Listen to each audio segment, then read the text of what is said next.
The right to offend is not some pesky little part of freedom of speech that we have to put up with. It is the heart and soul and lungs of freedom of speech. It is the coursing lifeblood of human progress. It is the instigator of liberty and modernity and science and understanding. What a laughing stock today's student leaders are, that they can so casually dismiss the right to be offensive without realizing that their lovely, enlightened lives are the gift of individuals who gave offense. Offensiveness is not just something we have to begrudgingly accept.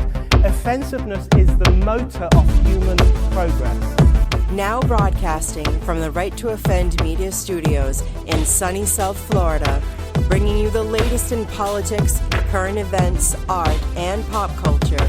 This is the Whitfield Report live with Sam Whitfield. But giving offense is good. In fact, it's essential.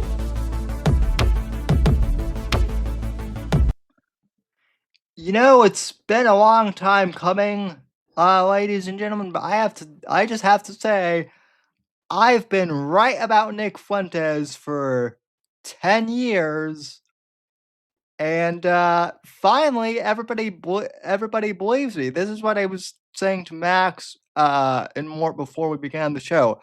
RTO Media is usually so far ahead of the curve on these types of cultural things that it's really it's kind of amazing, honestly. It's scary. Yeah, but we forget too. Yeah, it's a given on here that Nick Fuentes is eventually going to come out of two closets. We got one of them this week.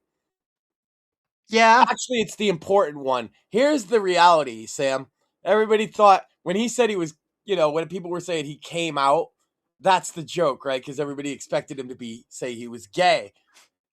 But him coming out as openly saying he's been a Democrat, he is a Democrat, and he will support Democrats going forward is more consequential to us because we have said that he is a subversive plant on the right, quote unquote, before we even knew each other. Yes. Yep. And we've been consistent about that on this show. We've also pointed out, subsequent, aside from that, he's not much of a man either.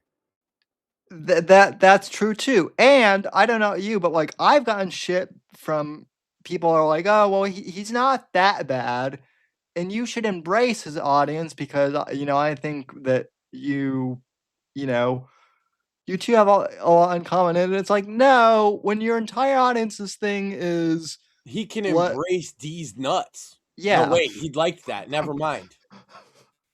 Yeah, no. That's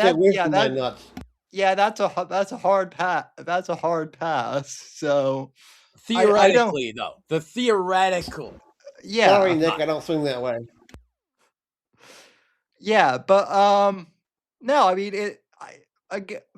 I mean, last week's episode was titled Vindication, and I almost feel like we could do Vindication Part 3.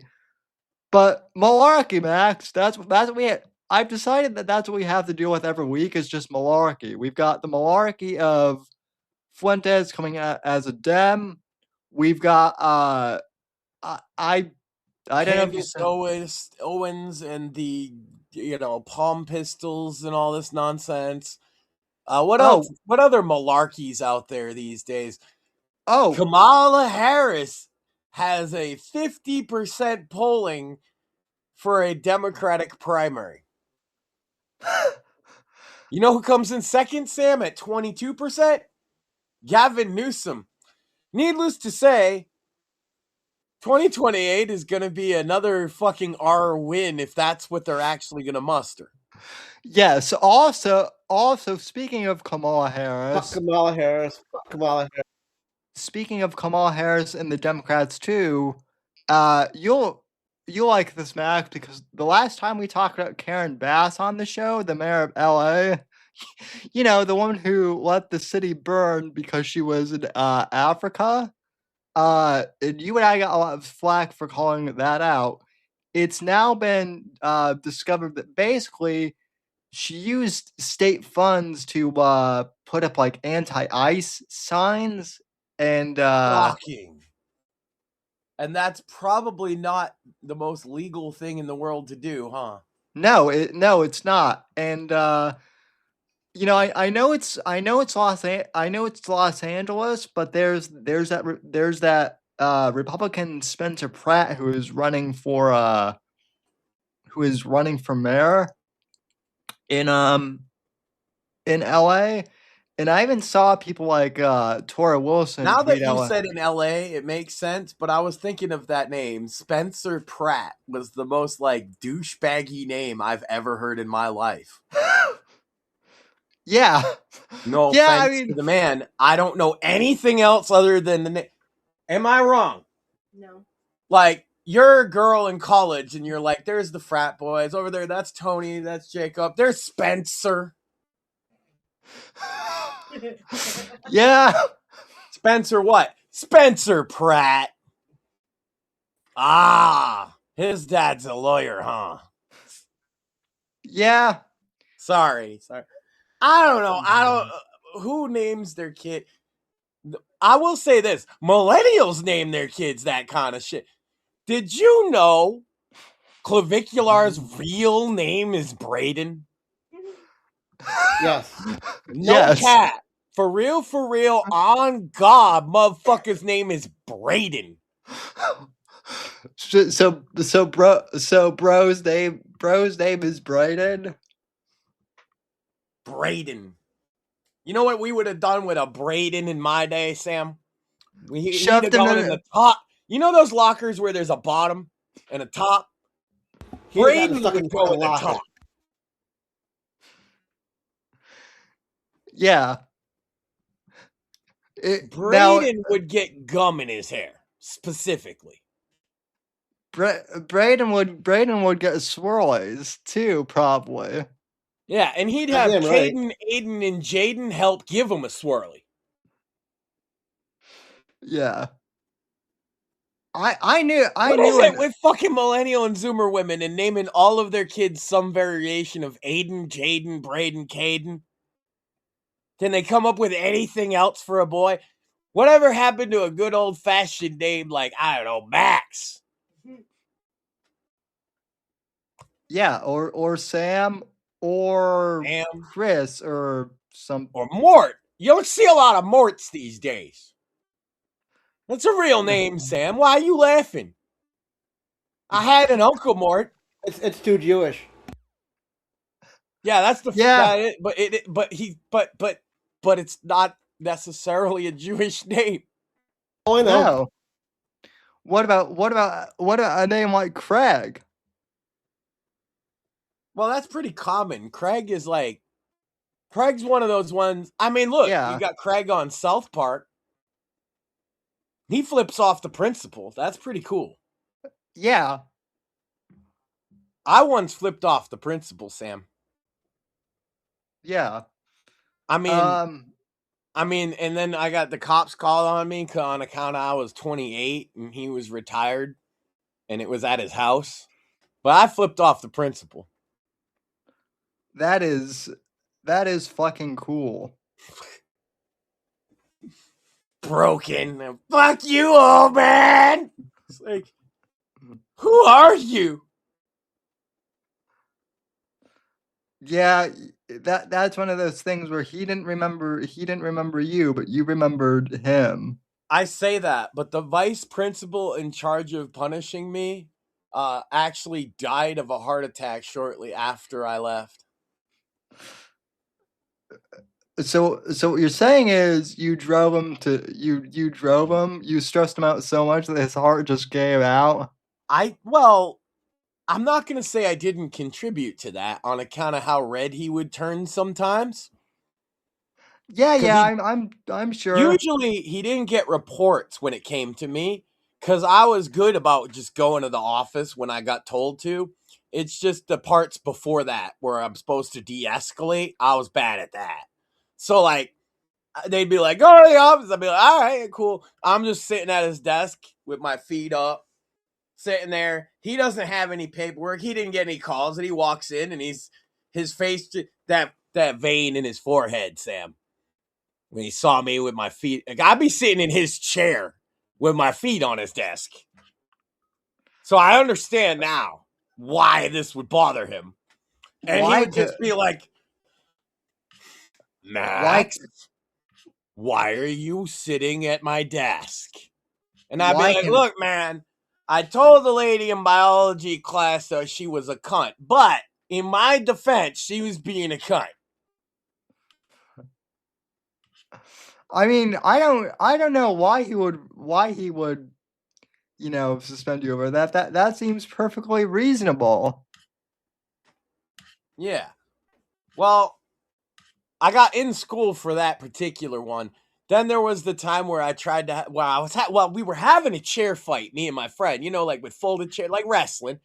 Yeah. You hit me in the forehead as hard as you can. I'll hit you in the forehead, you know, and see who breaks. Guy shit. And teacher comes walking in and she's like, what are you guys doing? And I was like, having a chair fight. You want to play? I got suspended for that. Apparently that was I was handing her the chair to hit me, but I got suspended for threatening a teacher. Let's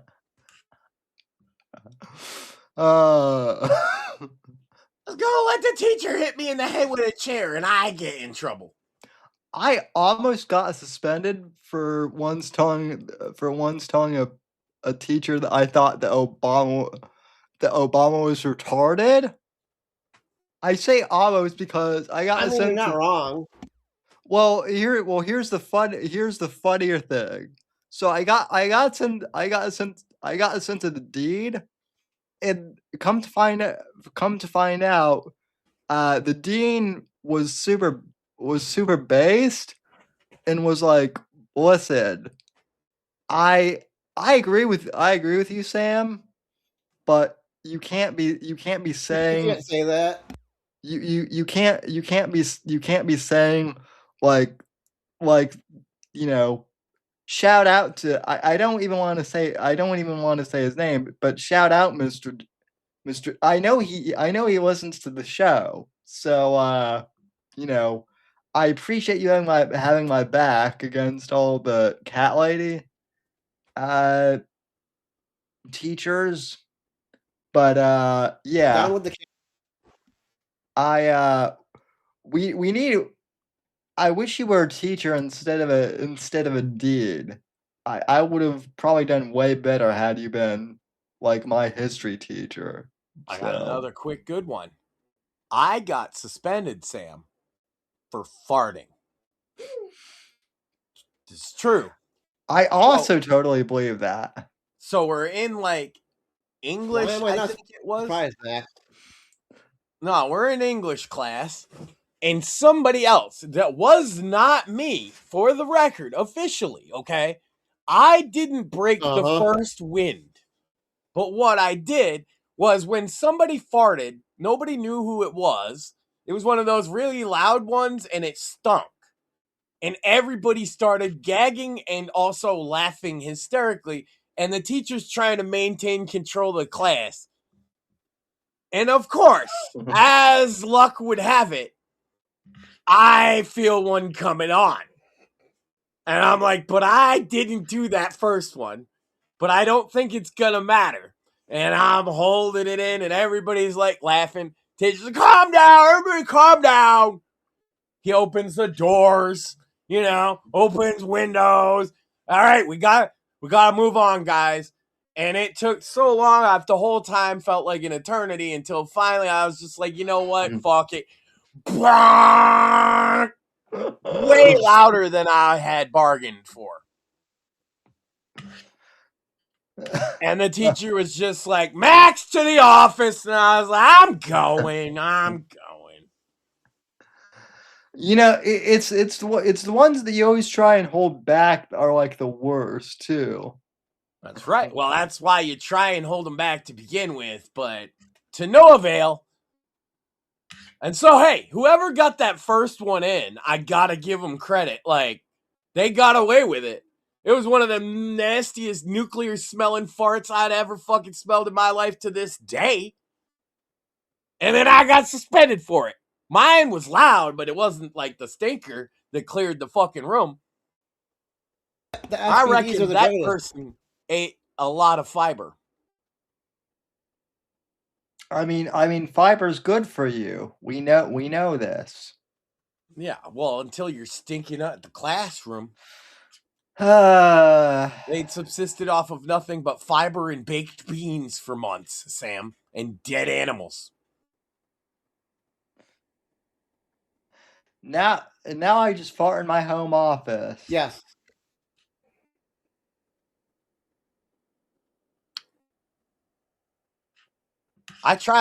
One time I had With to the fart door at a open or pot closed? shop, but luckily I made it through the line. Because that would be embarrassing, you know? Place is always packed, too. That would be super embarrassing. And speaking of super embarrassing things, I just got rumbled, so I will be right back. Oh no! Rumbled. Son of a bitch. He's getting rumbled like a... Well, I was gonna say a furry's butthole, but I feel like that might be too far. Sam's getting rumbled left and right. What? I mean, obviously it can't be too. Obviously, you couldn't have taken things too far. We haven't even gotten into the too far territory yet. That's true. So We'll okay, get there. Nick Fuentes proved us right. Do we get to how big of a bitch Tucker looks like these days? Oh yeah, I was just about ready Yes. to pull. I was just about ready to pull that clip up. Actually, yeah. I Yeah. mean, it's.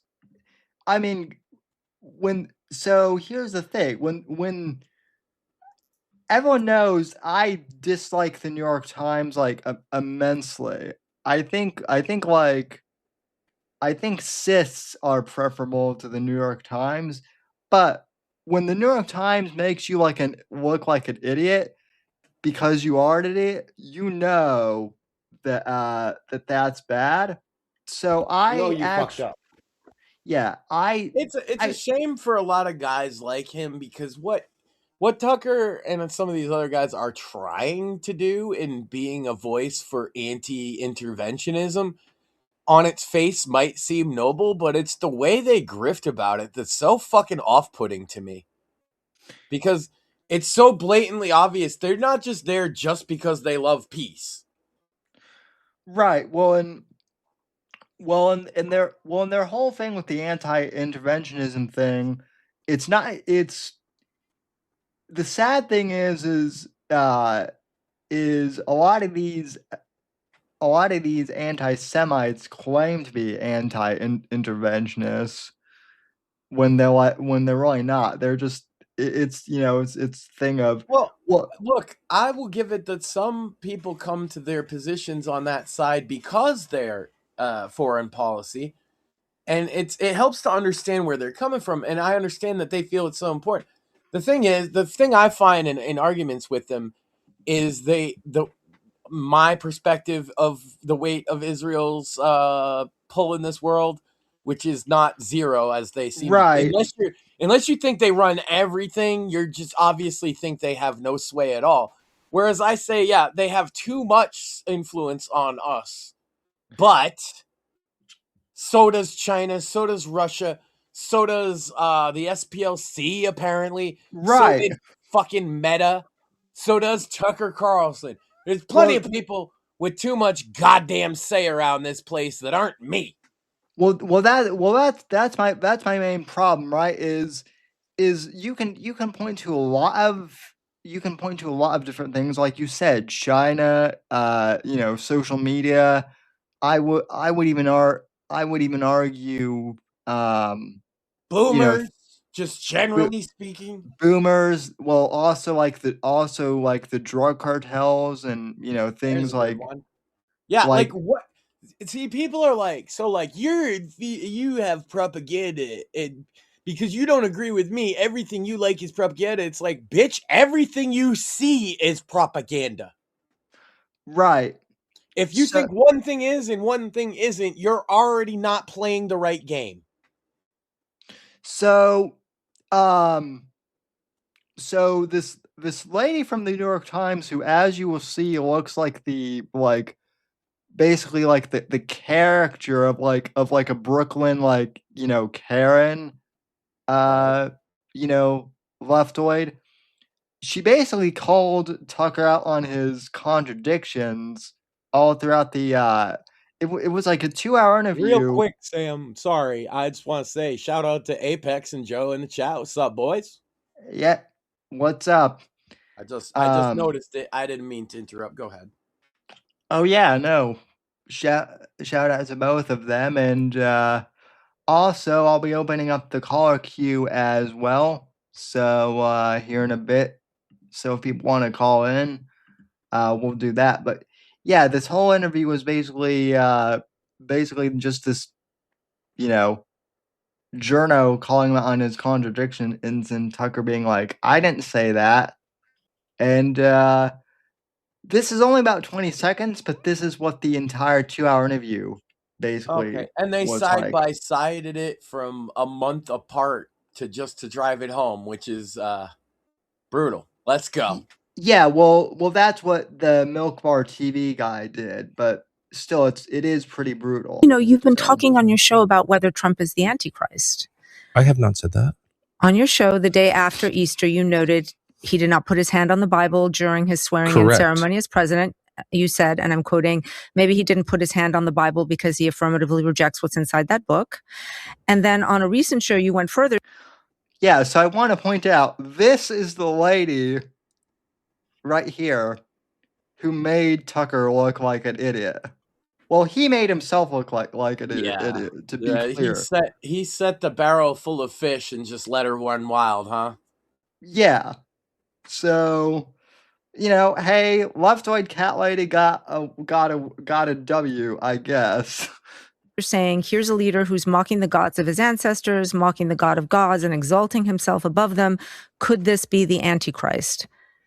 I actually did not say, could this be the Antichrist? Here's a leader who's mocking the gods of his ancestors, mocking the God of gods, and exalting himself above them. Could this be the Antichrist? Actually did not say, could this be the Antichrist? I don't know where that comes from, but I know that those words never left my lips. Could this be the Antichrist? You've been talking. Yeah, and it kind of goes on like that. She also questions him about, well, what do you believe about the Charlie Kirk conspiracy?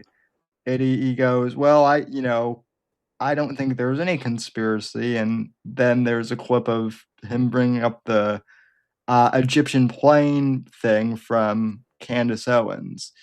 So that's basically what the entire interview was like. Well, and I'm here to just say, normal people aren't even paying that much attention to this shit, right? No. And every time, and I don't either, every time I'm confronted with Tucker now, it's you showing me some shit. I'm like, damn, what has happened, bro? The last time I brought a Tucker clip to you, Sam, was when he first went independent and he interviewed Ice Cube. And I was like, yeah, that was interesting. That was different. It was bridging a gap because Ice Cube is kind of a center-left kind of guy on the grander spectrum of things. Well, yeah, and if you remember, and then look at us now. It's like if any words shall pass his lips, they have to be inflammatory enough to get hate clicks. Well, same with Candace, same with all these people. Well, and then we get shit for just talking about shit normally, like normal people talk. Yeah. Well, and I don't even pay that much attention to him specifically either, but people have some. It's interesting that you bring up the Ice Cube because when he did that, I was like, man, if he's doing stuff like that, like the Ice Cube interview and building bridges, this is going to be awesome. But now he's interviewing little Chinese communist propagandists from the CCP, who who I don't know. I guess he had to get that big money somewhere. Sam, I've been talking about this a lot lately. The about anti-corporate left, much like the anti-war left. Where is the anti-corporate left, Sam? Are not the woke left, are not the far left like obsessively loyal to fucking mega corporations like Starbucks, like Disney? Yep. All of these things. So then, as an anti-corporate guide, which is one of the reasons I fell in the center, if anything, it's my staunch anti, corporate bullshit stance. And anti-consumerism to a large degree. Though I'm not like a socialist, I do think materialism clouds people's minds and judgment, and I'm very open about this, right? Indeed. Where's the anti-corporate left? Let's ignore the right for 1 second. What segment of the left right now could I point to and say they're the ones fighting back against the big corporations? You can't. I mean... And now answer it for the right. Because there isn't any. Where's the anti-corpo spirit that America used to embody? Like a big old blunt. Bought by the corpos. Yeah, they smoked it out of us. Well, that's what I was gonna say. Like maybe the only kind of anti-corpo, person I can think of would maybe be like someone like either Robert F. Kennedy Jr. or Fetterman, maybe, but like not really. Yeah, I mean the outsider, the punk, as I would term it. My roots are in punk and hardcore and like underground hip hop, and none of that shit, by the way, was anti-capitalist, but it was all very anti-corporate.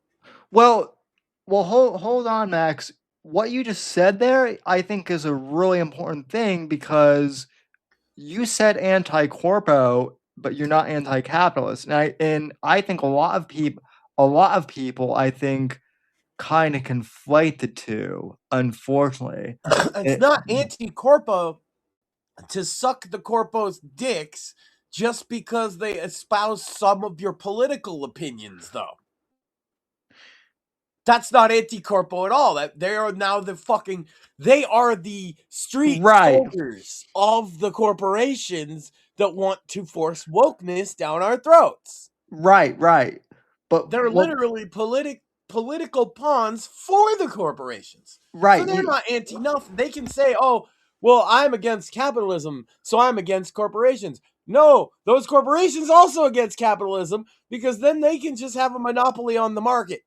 Right, yeah, but no, I get that, but and therefore immigration, so they can bring in endless fucking low wage labor.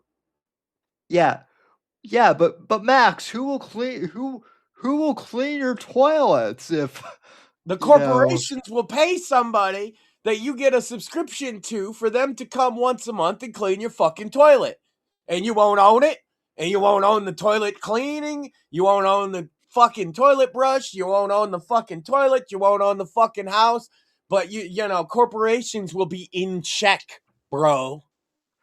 Yeah, my God, that would suck. The left has gone from cyberpunk to rooting for cyberpunk. Well, yeah, it's just like the old meme of, someone read 1984 and got the opposite impression, which is this is fantastic. Yeah, well, they saw cyberpunk and they were like, yeah, I totally want to become transhuman and transsexual and live in an amalgamated blob. Yeah, let's do it all. Of urban sprawl. I just want flying cars and grill arms and bitches. Robo legs. Oh. Well, I mean that too. To a certain. That can be the ending for anything that you want. See, it's like I want a slice of pizza, a pitcher of root beer, and some bitches. See, it works Yeah. for anything, Sam. You got to start integrating that into your repertoire. Yeah. And you Well, got to say it people- like that too, bitches. You know, like your Cat Williams or something. Exactly. But yeah, no, and also speaking of corpos, something that corpos push a lot, recycling. That's something that, That's kind of where I was going. Yeah. So I found somebody where the anti-corpo left is. It turns out, Sam, it's rational center leftists that are willing to check leftist premises and actually ask questions and do journalism. Kind of like, shout out, we had Rob Rosen on doing the same exact thing. Check out, oh my God, his book was Crimes of Omission. Yeah, which Crimes is of Omission. Very good, by the way. which He was doing the same thing. Journalism exposing the corrupt side of the left from a left or a center left point of view. I want to see more people doing that. Don't let the activists take the left away from you or the center. You exist. You have valid opinions, and most people tend to agree. If you're not a screaming, raving, violent lunatic, most people are more willing to hear you out. exactly.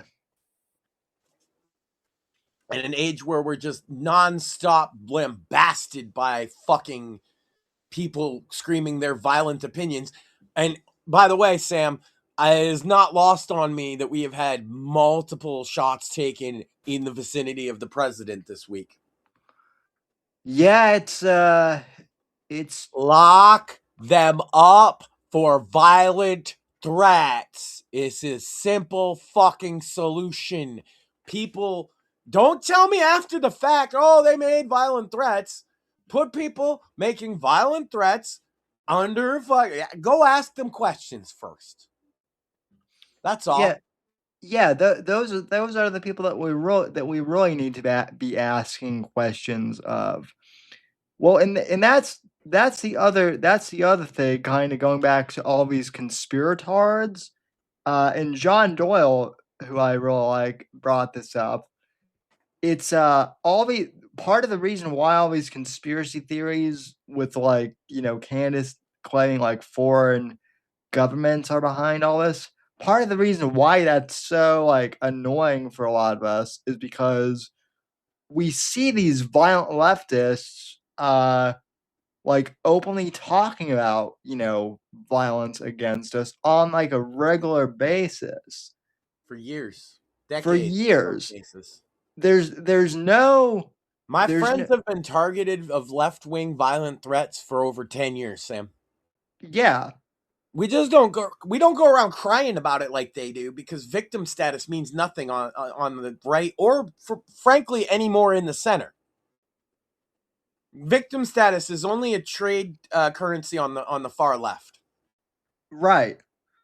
But we get threats all the time, and if you don't believe me that right-wing people get threats, what happened to Charlie Kirk? It hasn't even been a year.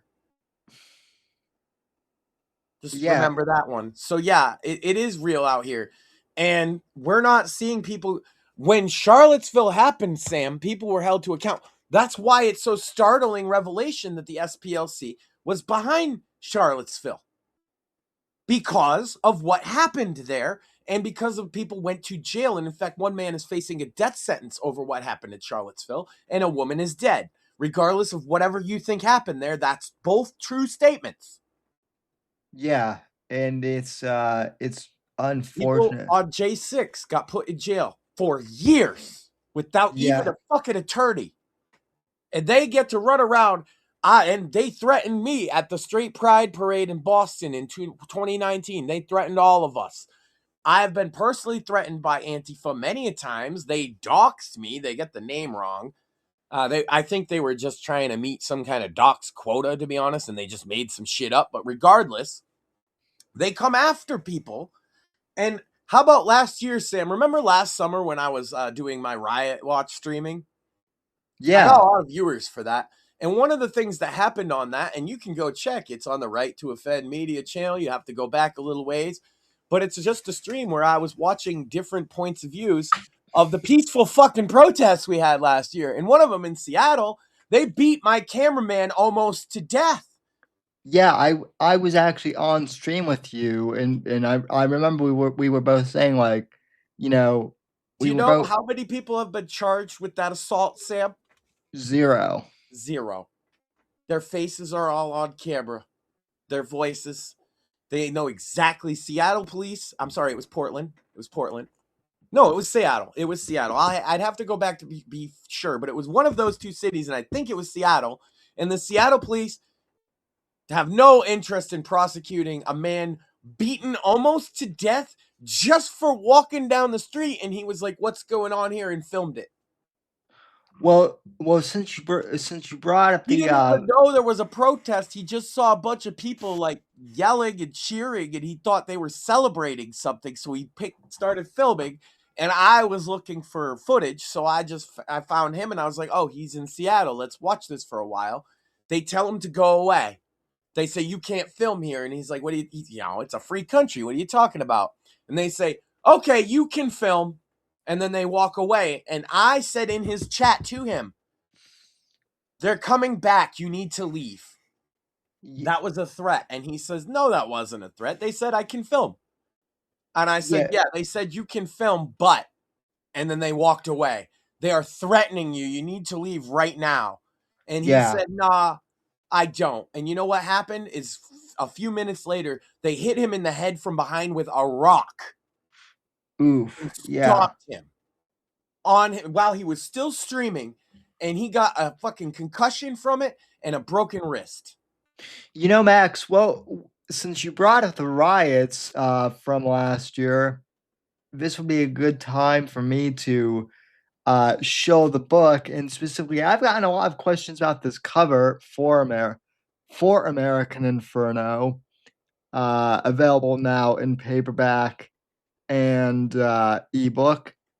And originally, I know this book cover focuses a lot on the Charlie Kirk assassination, but when I started writing it, the book was only supposed to be about all these violent riots.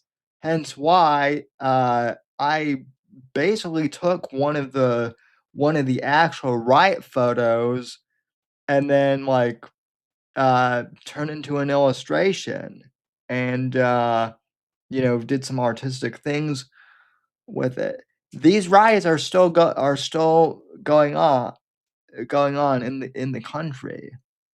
They happen every year or so, it seems like. So, if you want to read some Actually, every other year with the riots is fun because every other year it just so happens there's an election. yeah, funny how that happens.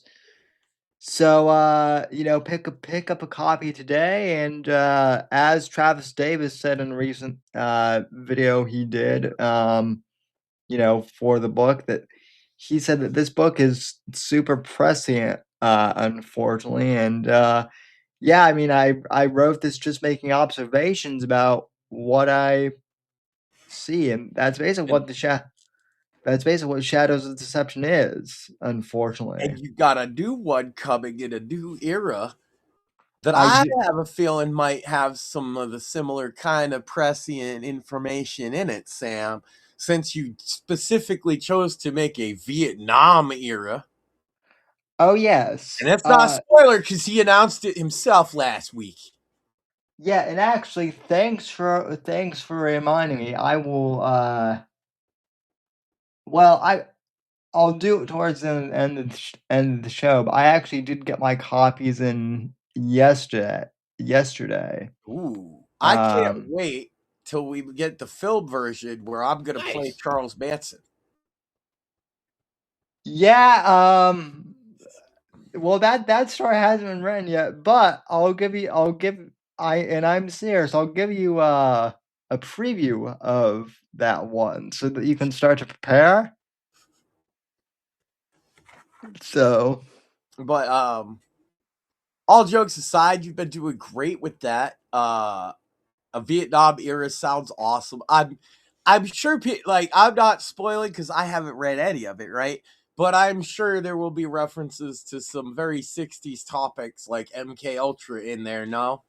yep, and also the fact that The Cold War, just general. the fact also that Richard Nixon did nothing wrong, and I will die. Oh, no. And I will die on that hill, too. Well, actually, yeah. I mean, now Lefty's gonna, come after me for that. I'll go one further, Sam. Charles Manson actually didn't do anything. Yeah. Oh, but the murders. Tex Watson. Well, neither did And the say it with me, kids. The CIA. We don't have friends from the CIA that have come on the show, do we, Sam? Not that I know. Not that Probably I know never of. will with the shit that I say. I had the FBI. I don't even like. I'll make some jokes or whatever, but man, the CIA. It's always when I'm looking at something and I'm like, this does not look like a square peg, but there's a square hole here. Well, and the CIA has their fingerprints all over the peg and the hole. Well, I will say this. We have had people who have contracted with the CIA. That's different. I don't care. You do business with whoever. That's one thing. Well, I just don't want to offend if we've had any CIA agents on. I don't want to say because I don't think every person that works there is bad, for the record. Right, but the one thing that they've all said is that people in the CIA, most people, like your average field officer in the CIA has good intentions, but it's always upper management, whether it be in corporate or government, that fucks things up. It's always upper management. That's right. Is what I've noticed. That's because humans aren't meant to be managed at that many degrees of separation, Sam. That is true. That was Scott Adams' entire thesis of Dilbert, by the way. Yes. Rest in peace. Yeah. Yeah, it's been it's not even been a year since he died either, huh? No. What a crazy year.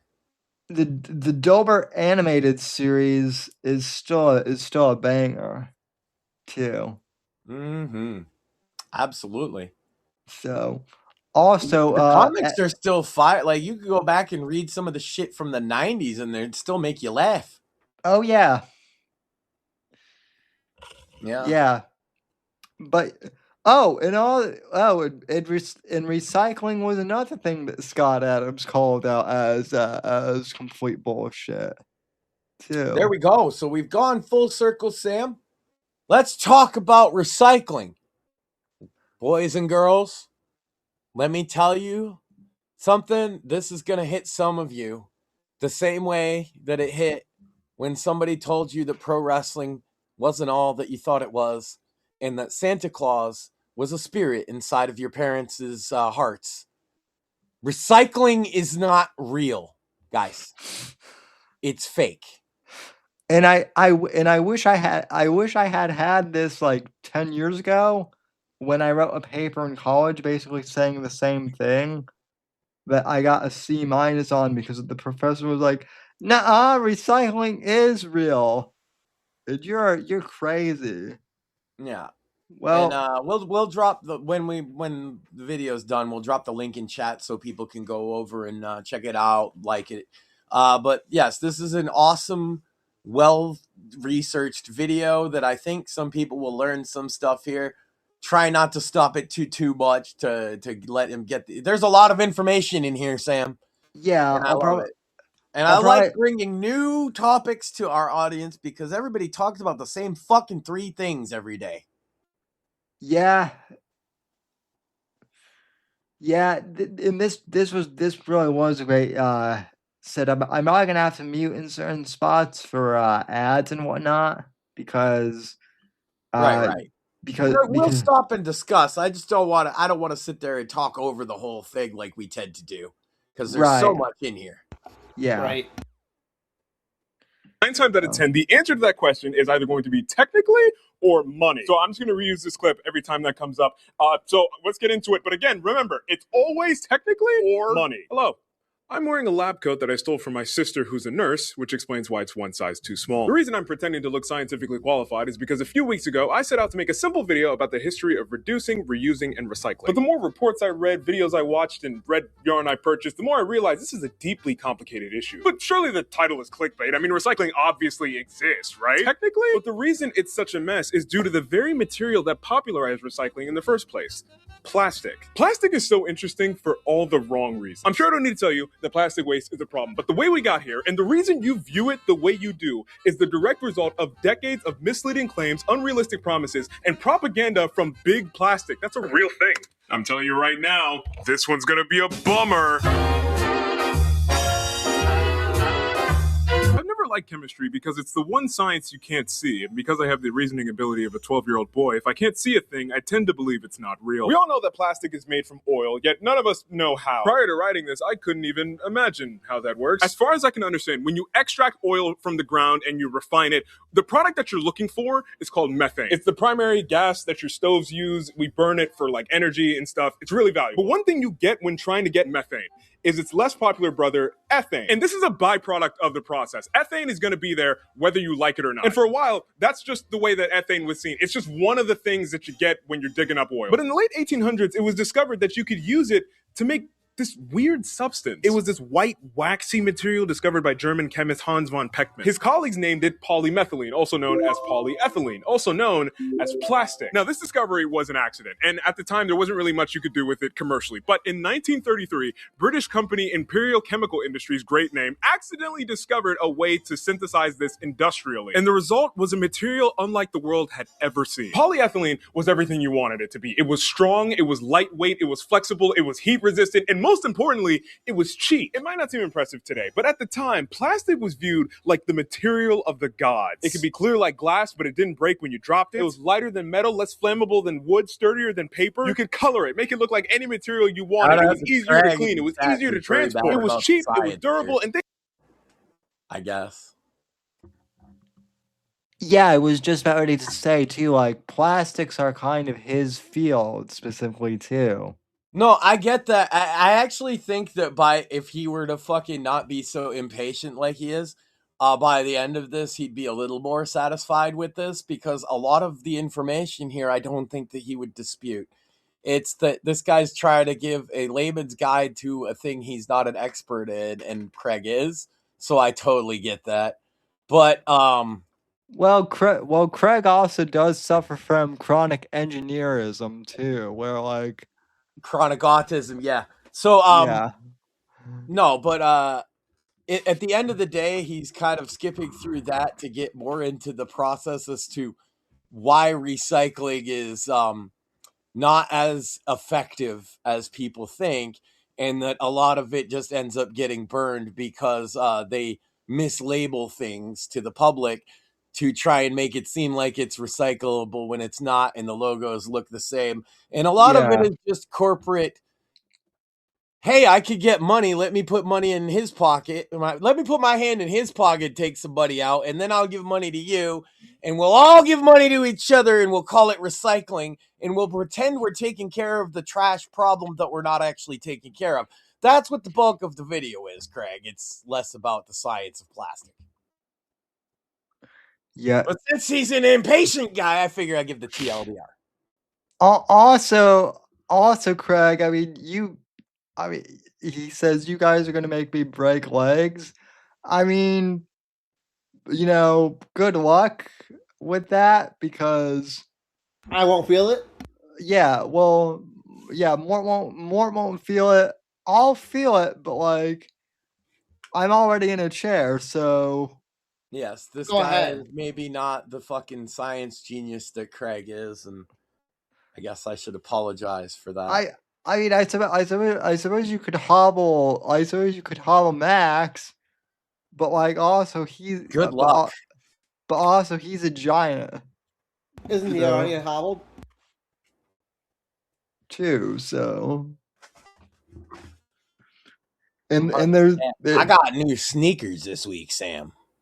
so you could just outrun Craig, then. Outrun a lot of people. I got new sneakers less than a week. They already got 30 miles on them. So, I'm 0% surprised. He says you guys are gonna make me tie a string on each of your hairs and then rip them all at once. Sounds like fun. Yeah, sounds like fun. Oh, I guess he hadn't checked out my new song. Check out my new song, "Fuck Science," over on Suno. Okay. Well, now you're just asking it to be engineered. I'm not joking, Sam. Check out my new song, "Fuck Science." In parentheses, I want to beat up science. No, I believe it. You want to beat up Anthony Fauci because he's the science? Just science. I want to beat up science. I'm so sick and tired of hearing about all that shit, man. Fucking nerds. We live in Revenge of the Nerds, where they get to ban you and they get to say, "You're not allowed to talk about that because that's not technically true." Fuck you, the lizard men are real. How would you know unless you are one? I seen him, Sam. You ain't gonna fool me with your fancy science talk. He was a snake people. Indeed.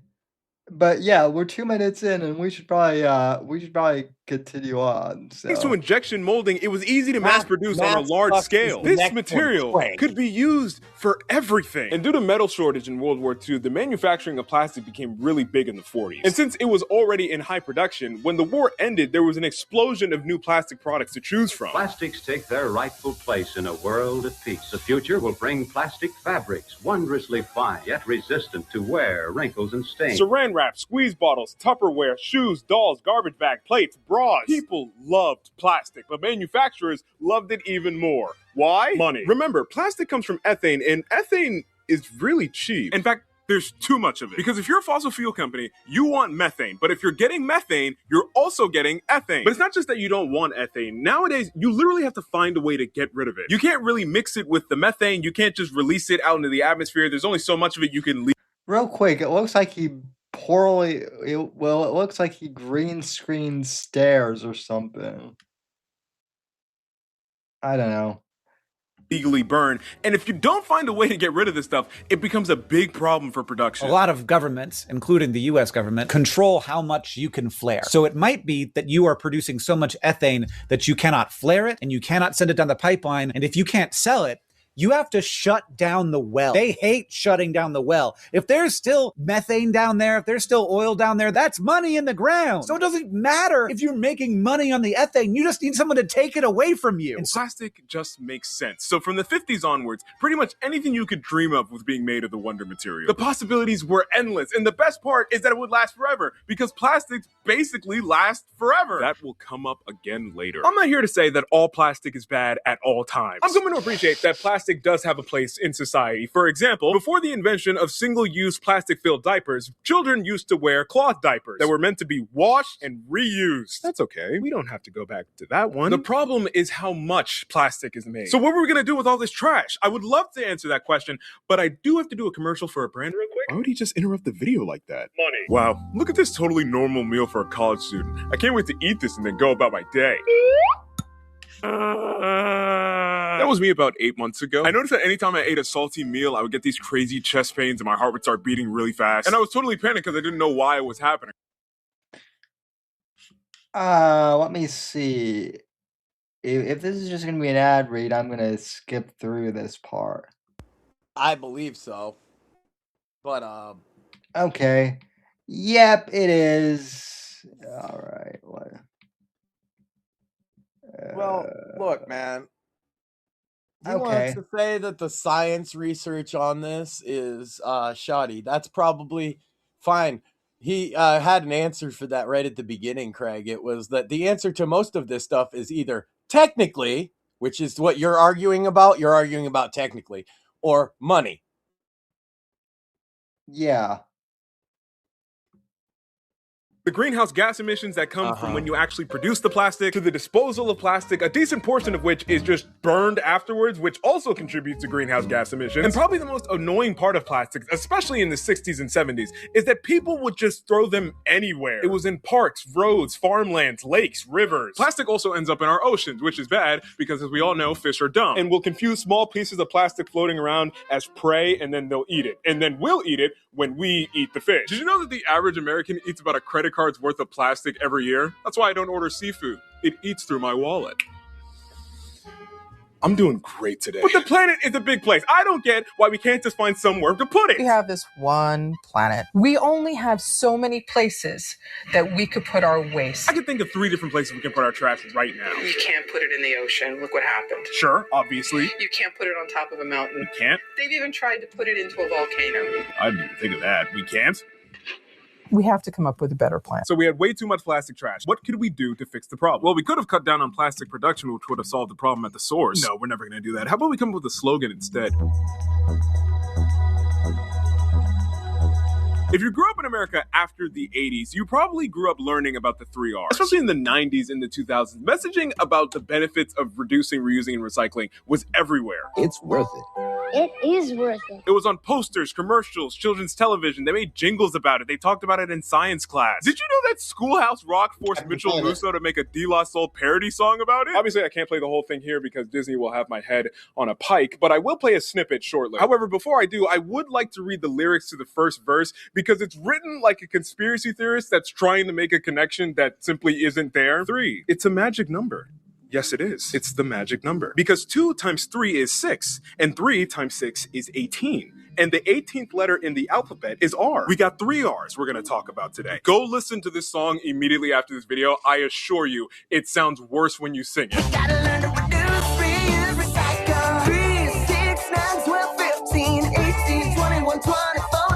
This song had to have been written in 45 seconds. Recycling ads made it seem like you were fighting for world peace every time you threw a bottle away. I'm being responsible.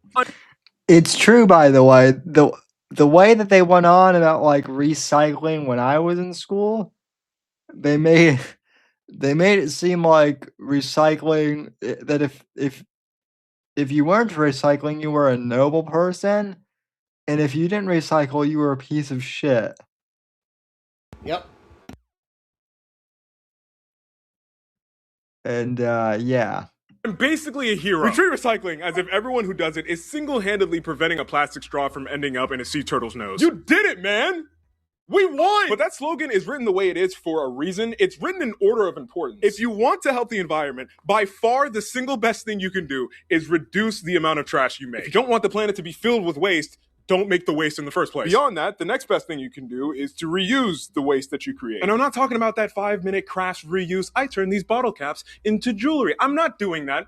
I'm a grown man. I don't just own a glue gun. It's kind of crazy how underrated reusing things is. We'll talk about this more later, but Americans have been taught to believe that reusing things is for poor people. Historically, though, every culture and every people have always reused everything they can. So in thinking about ancient Greek sculptors, their favorite material to use was bronze. And the reason that we only have a few of these left, they got melted down to make implements of war. Egyptian kings would wait for previous monuments to maybe fall into a little bit of disrepair. there, and they would knock them down, and they would use those pieces to build their own monuments. Sometimes the Romans would take their sculptures and they would recarve them into the sculptures of later emperors. If you grew up in a melanated household, then you know that just because a container that used to hold food is now empty, it does not mean its life is over. I'll be the first to admit this. I used to be embarrassed when we'd have people over and I'd have to explain to them that we used the empty Greek yogurt containers from Costco as cups. Well, I wasn't embarrassed at first. It wasn't until somebody who wasn't in my family came to my home, saw what was happening, explained to me that their family doesn't do this, that it immediately clicked, yeah, of course nobody else does this. This looks weird. But looking back, objectively, it shouldn't be viewed as weird because we used that container 50 times longer than it was intended to be used. We saved them from going into a landfill prematurely. That is, of course, until I put it in the microwave and it became immediately unusable because, of course, it was a Greek yogurt plastic container. It can't handle that heat. But sometimes, despite your best efforts, you end up with plastic that you just don't know what else to do with. Then, and only then, is when the last R comes in. Recycling. The idea that some company or organ... Were you going to say something, Max? I saw you address it. Yeah. Can you hear me? Yeah. Yeah, Apex pointed out Penn and Teller did this 20 years ago on bullshit. Essentially, yeah. That's why I kind of like this bit because he delves into a lot of the corporate propaganda reasons, and they're not as devious or like, I'm gonna fuck everybody over as much as every guy's trying to make the most money for him and his company and get the most like least problems, pass the problems on to somebody else, which is basically just everybody, us. Yeah. But also, we have to keep them buying plastics because we keep having all this ethane, and that's the easiest way to get rid of it. But not all plastics are created equal, which is where Craig is coming in. That's an important point, and that some are much more recyclable than others. Oh, yeah. Yeah, for sure. Okay. And some of the more commonly used ones are readily easy to recycle technically. Organization could take your trash and turn it into anything your heart desires. It's the most magical of the 3 R's. Magical in the sense that it's not real. That isn't to say recycling doesn't work for anything. There are actually a number of materials that recycle rather well. Aluminum, for example, is considered infinitely recyclable, meaning you can recycle it over and over and over again and it won't break down in quality. In fact, of all aluminum that has ever been produced, 75% of it is still in circulation today. Now, you compare that to plastic that actually breaks down every time you recycle it. And of all the plastic that's ever been produced, 70% of it has been discarded. In fact, generous estimates say that only 10% of all plastic has ever been recycled once, and only 1% ever gets recycled twice. I think the main thing that makes recycling super difficult is that it doesn't arrive at the facility in perfect condition, organized by color and material. It comes in one gray blob, and there is almost surely animal and or human feces in the mix. And even the stuff that isn't fecal matter, a good portion of those materials shouldn't be in that pile. Recycling rules get so confusing because, first of all, you need to know what type of plastic it is because not all plastics can even be recycled. Second, did you know you have to clean the plastic before you put it in the bin? Some packaging materials, even if it has the recycling symbol on the front, some recycling plants can't accept. And I would love to sit here and tell you all the ins and outs of what can and can't be recycled. That's honestly why I just throw everything in the trash, because that's why everybody does is, and he gets into one of the biggest fucking problems very much after this, is that all the symbols look like the recycle symbol, but not all of them mean you can recycle it. Right. Well, also, if it takes 12 steps for me to, for me to clean the thing, then yeah, that's not like useful at all. And also, as pointed out in the video, rules vary not just from state to state, but literally from city to city, town to town.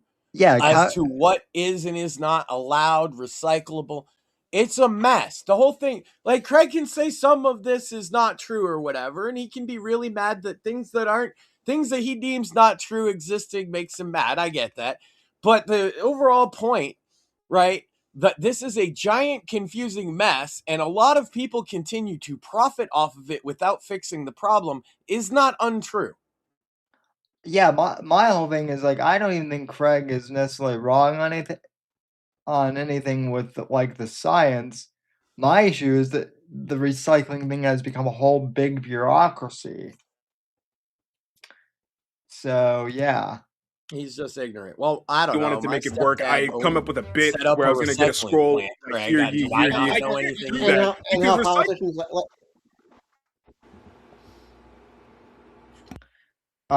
politicians politicians like to treat treat us like morons about voting. They need to. Everything sounds good on paper. Right, but they need to treat us like morons when it comes to recycling and explain it to us, but they refuse. No, everything sounds good on paper. Recycling should work like he's saying on paper. It does. But in reality, people don't. People send the shit to wash. Motherfucker, like, they throw most of it away. That is a fact. The recycling plants throw most of the intake they get away because they cannot use it. He can dispute that all he'd like. I enjoyed chat drama sometimes. Well, it's not chat drama. It's just No, I know. Disputes certain parts of this, but it's you know, he wants to scream ignorant. Okay, yeah, everybody's ignorant. Not everybody has a fucking PhD. Rules change everywhere. Everywhere you go, there's a new set of instructions. The Hey, ones in my area. Hold on, Sam, real quick. The fact that everybody's more ignorant than you is why this problem is a problem. Didn't you understand? Or are you not smart enough? I was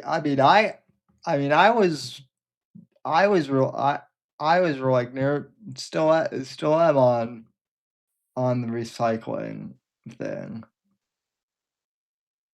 A lot of it, at least. The ones in your area and the next guy's area and the next guy after that. And despite all that effort, most plastics just end up in a landfill or being burned in an incinerator. So how did we come up with such an ineffective system? Well, to understand that, you're gonna have to... So you're pretending you're this businessman from the 50s and you work in the plastic industry and your entire job is just to make money. You know, one of the reasons life sucks now is because you can't own anything anymore because everything is a subscription. Sure, I could make some money selling you something once. But I could make more money if I sold it to you once a month for the rest of your life. But how am I going to get you to buy more plastic? I just spent all this money advertising how durable it is and how it basically lasts forever. People know you don't need any more plastic. What am I supposed to... What if I just told you the opposite? Imagine you're in a room with the most boring old white men that you can think of, and then the main old white guy is in the center, and he's like, okay, guys, if we want to make money, we have to convince the public to throw away the plastic. And everybody was like, what's this guy talking about? And the main guy is still up front. He's all like, you guys, listen. Glass and metal are expensive and heavy and breakable, but plastic is made of oil, so obviously it costs basically nothing. And then one guy raises his hand, and he's like, wait, I thought oil was basically like black gold, and every country on earth is fighting for it literally all the time. And the main guy's like, shut up, it's not important. Nobody knows how both those things are true. This is just the way the world works. It's light, it's cheap, and we have more than enough to sell. If we can just convince them to throw away the plastic stuff they already have, I promise you we will all make so much money. And remember, that's your job. That scenario wasn't really an exaggeration. At a 1956 annual conference for the plastics industry, Lloyd Stouffer, an editor of a trade magazine, literally told plastic executives their future is in the trash can. But there was a problem. This was the 50s. These people lived through the Great Depression, where they used dresser drawers as baby cribs, and they made the most insane recipes with any food they could find. You know that one guy on TikTok from 3 years ago who used to make all those recipes from the 30s? That was depression food,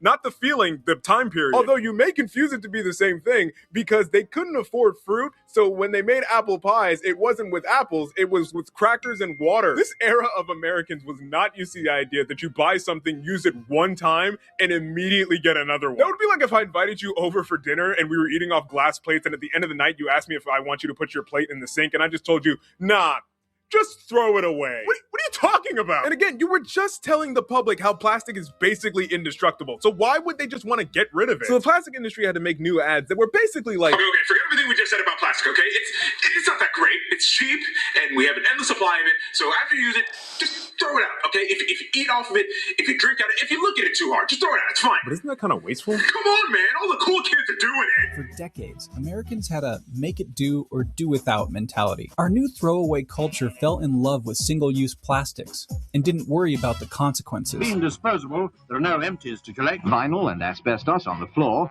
In fresh sun, sea, and sky colors. So people started throwing stuff away. everywhere. It was too much stuff. Littering was now becoming a bigger problem following the rise of single-use plastics, which combined with other environmental concerns led to one of the biggest environmental movements in modern history. This is a CBS News special. Earth Day. A day set aside for a nationwide outpouring of mankind seeking its own survival. April 22nd, 1970 was the world's first Earth Day. A time for people in some of the most confusing pieces of attire and hairstyles that the human race had ever seen up to that point in their history gathered together to discuss issues hurting the environment. And of the many issues, one of the issues on the docket was plastic waste. In fact, you start to hear talk that maybe plastic should be banned altogether. But again, you're a businessman in the plastics industry. If your product gets banned, you can't make any more money. That's your one job. You're blowing this! But you, as a businessman, maybe you take a second to realize maybe enough's enough. Your decisions have negatively impacted the planet. You've made more money than you could ever hope to spend in your lifetime. Maybe it's time that the plastics industry goes to rest. You retire, maybe spend more time with your wife and the kids. Maybe this is a good thing after all. Maybe it's time to call it quits and let the packaging industry go back to its more sustainable practices. I'm kidding, it's time to plot. And what do we do every time we need the public to change their opinion immediately for our own benefit? Advertising. Obviously, that got muted for copyright or something.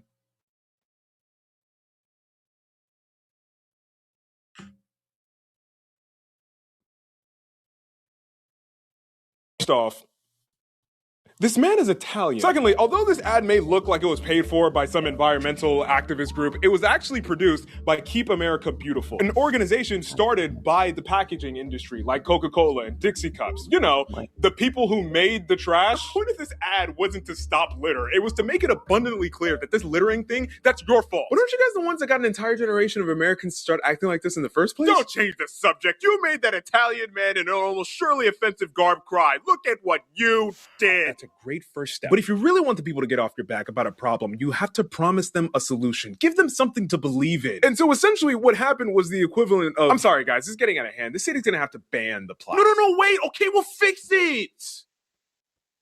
Jeez! A growing backlash was threatening the future of plastic. So it was up to us in the plastics industry to solve this problem so that they could continue to package their products in plastic. To appease government officials, the industry funded a local recycling pilot project. The industry attitude was, we'll set this up and get it going.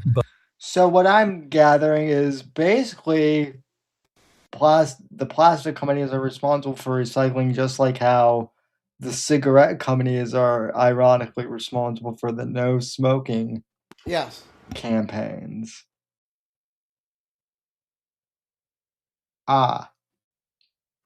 It all makes sense now, Max. Well, that's what I'm saying. Like, the biggest focus, you can hear me, right? Yes. Yeah, it's been switching inputs on me.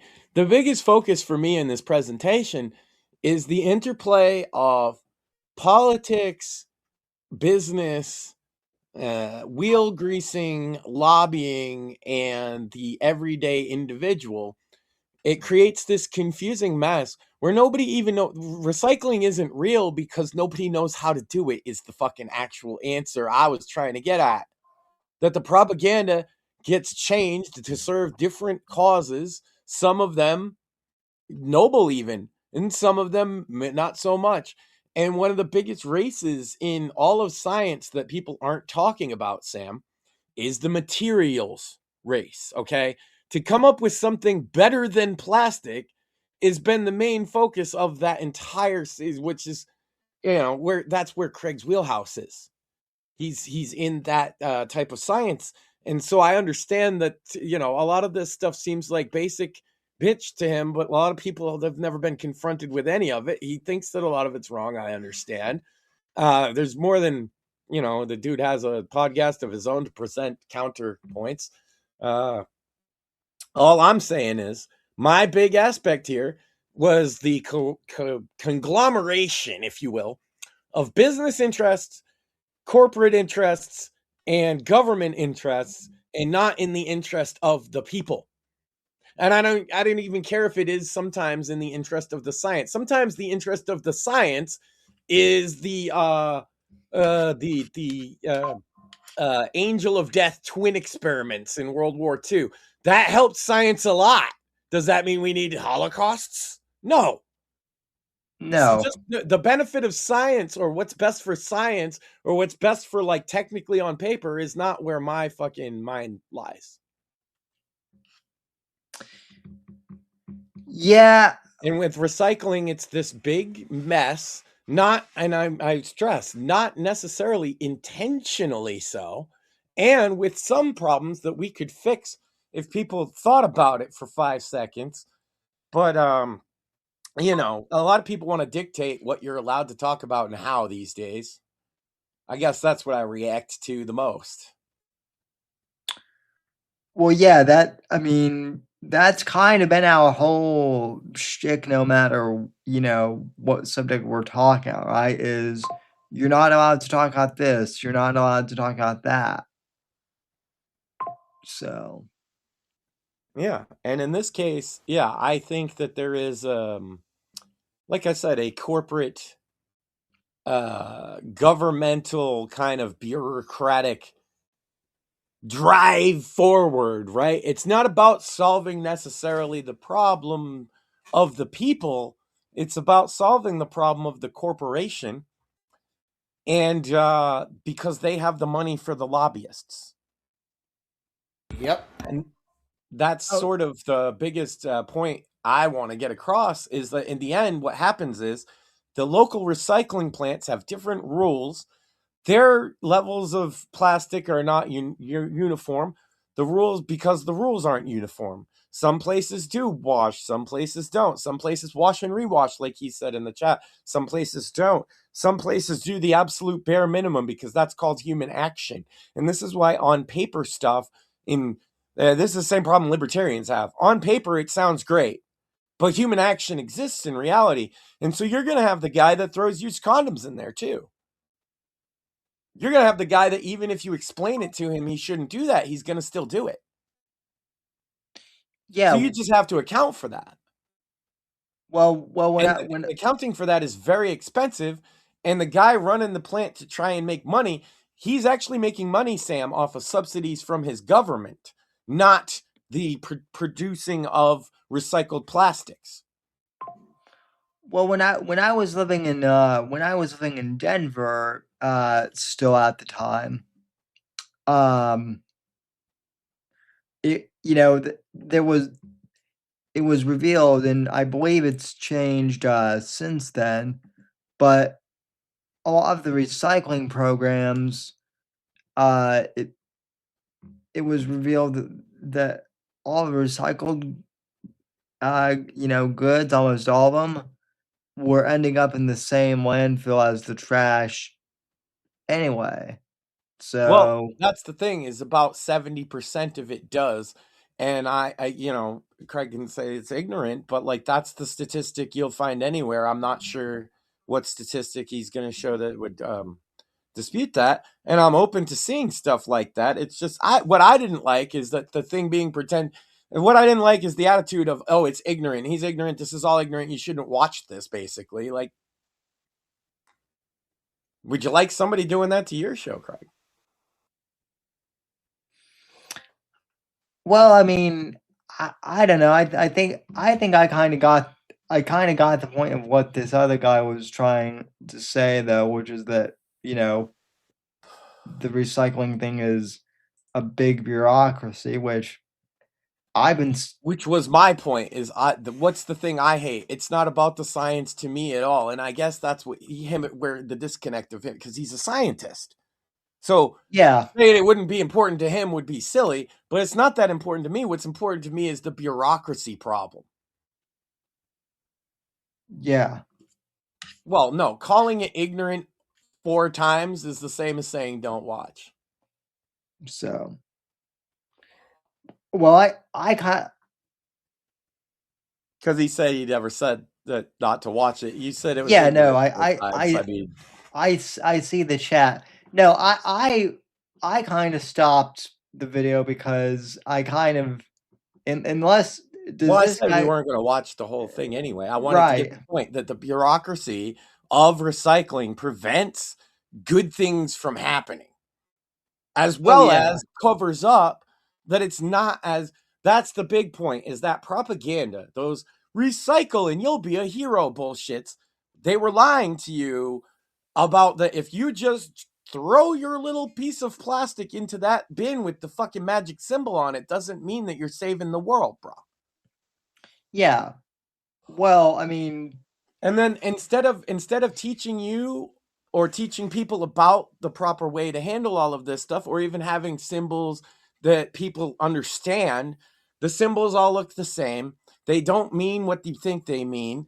And they just are happy to have people dump this problem onto the next generation over and over again. It's very important, Sam. And then this is where I think that Craig comes into this in a way, and people like him, they are working on materials that don't have these downsides all the time. And that's the cool part about science, as much as I'm taking the piss, is like we could absolutely solve this problem because one dude tries something cool in a lab one time. Well, no, that is why I like talking to scientists, and more specifically to Craig, is because I love Craig. He knows that. Well, no, I know that, and he's a science guy, and he's Jewish, and I'm a big mouth and I'm Irish. Of course, we argue. I'm saying specifically though, I like if talking. we didn't argue, it would mean we'd hate each other. Actually, what I'm saying is specifically, I like talking to science guys because a lot of what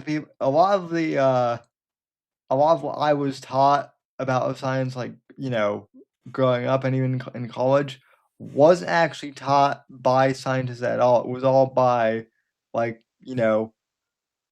people who thought that Al Gore was a fucking scientist. Okay, I was. Since we've been bringing up in school suspensions, Max, I'll tell you what I got suspended for, because I basically kept interrupting during a mandated viewing of An Inconvenient Truth. Does anyone remember that movie? those ice caps melted 14 years ago, huh? Longer than that. It was more like going on 20 now. Well, no, he said by 2012 the entire ice caps would be melted specifically. Oh yeah, then that was 14 years ago. Yeah, I was even still there, Sam. Yeah, that's what I mean. Is like left-wing propaganda, which a lot of it overlaps with recycling at this point, right? The greenie shit. It has this habit of trying to show you the best case scenario and hide anything negative, right? That reminds me too of when they were trying to get everyone to switch over to the to those squiggly light bulb thingies. But and Sam, I do want to tell you one thing that I don't think Craig will expect. Don't just throw your shit away if it's recyclable, sir. If it's legitimately recyclable, you probably should recycle it, Sam. The problem is, like I said, the average person doesn't understand how to determine that. Right. And we have this big clusterfuck. But no, I actually think if the system wasn't full of bureaucratic bullshit and ignorance on, I was not even joking, ignorance on the part of the public as to what they're supposed to do, those two things, we could do a lot better. We could do a lot better. So no, Sam, don't just get discouraged and throw it away. Bad, Sam. And also support scientists working on better ideas, because they are, even if they're not working for a company or a fucking university, there's some bro out there in his garage tinkering around with some goop that might come up with the next big thing. Who knows? That's how science works sometimes. Oh, of course. And then the EPA comes in and fucks it up. So that's why you gotta get yourself an accountant and a lawyer and fucking and Testament. But you need then to make sure to say that you're not a danger to yourself and you're not going to do anything and you're not going anywhere all the time. Scientists are getting killed, Sam. Have you seen this? It's weird. So, yeah, I mean, I've heard of the specifically scientists working on a materials program end up just having these weird ends that like might just all be coincidence, admittedly. But if I was the science guy, I would say I don't want to work on that particular material. Well, I mean, fortunately, most of the science guys I know, and yes, I know more. I actually do know more than just Craig and Steve. He's got a science guy posse. I do have a science guy. They be rolling hard down the street with their protractors and graphic calculators and shit.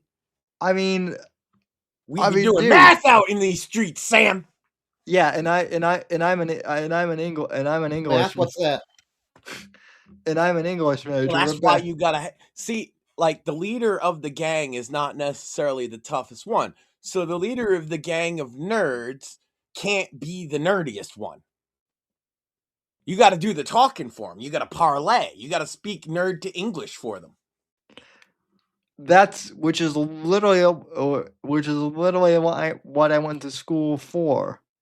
So translating nerd to English based. I can also translate. We don't need encryption. You want to see something cool?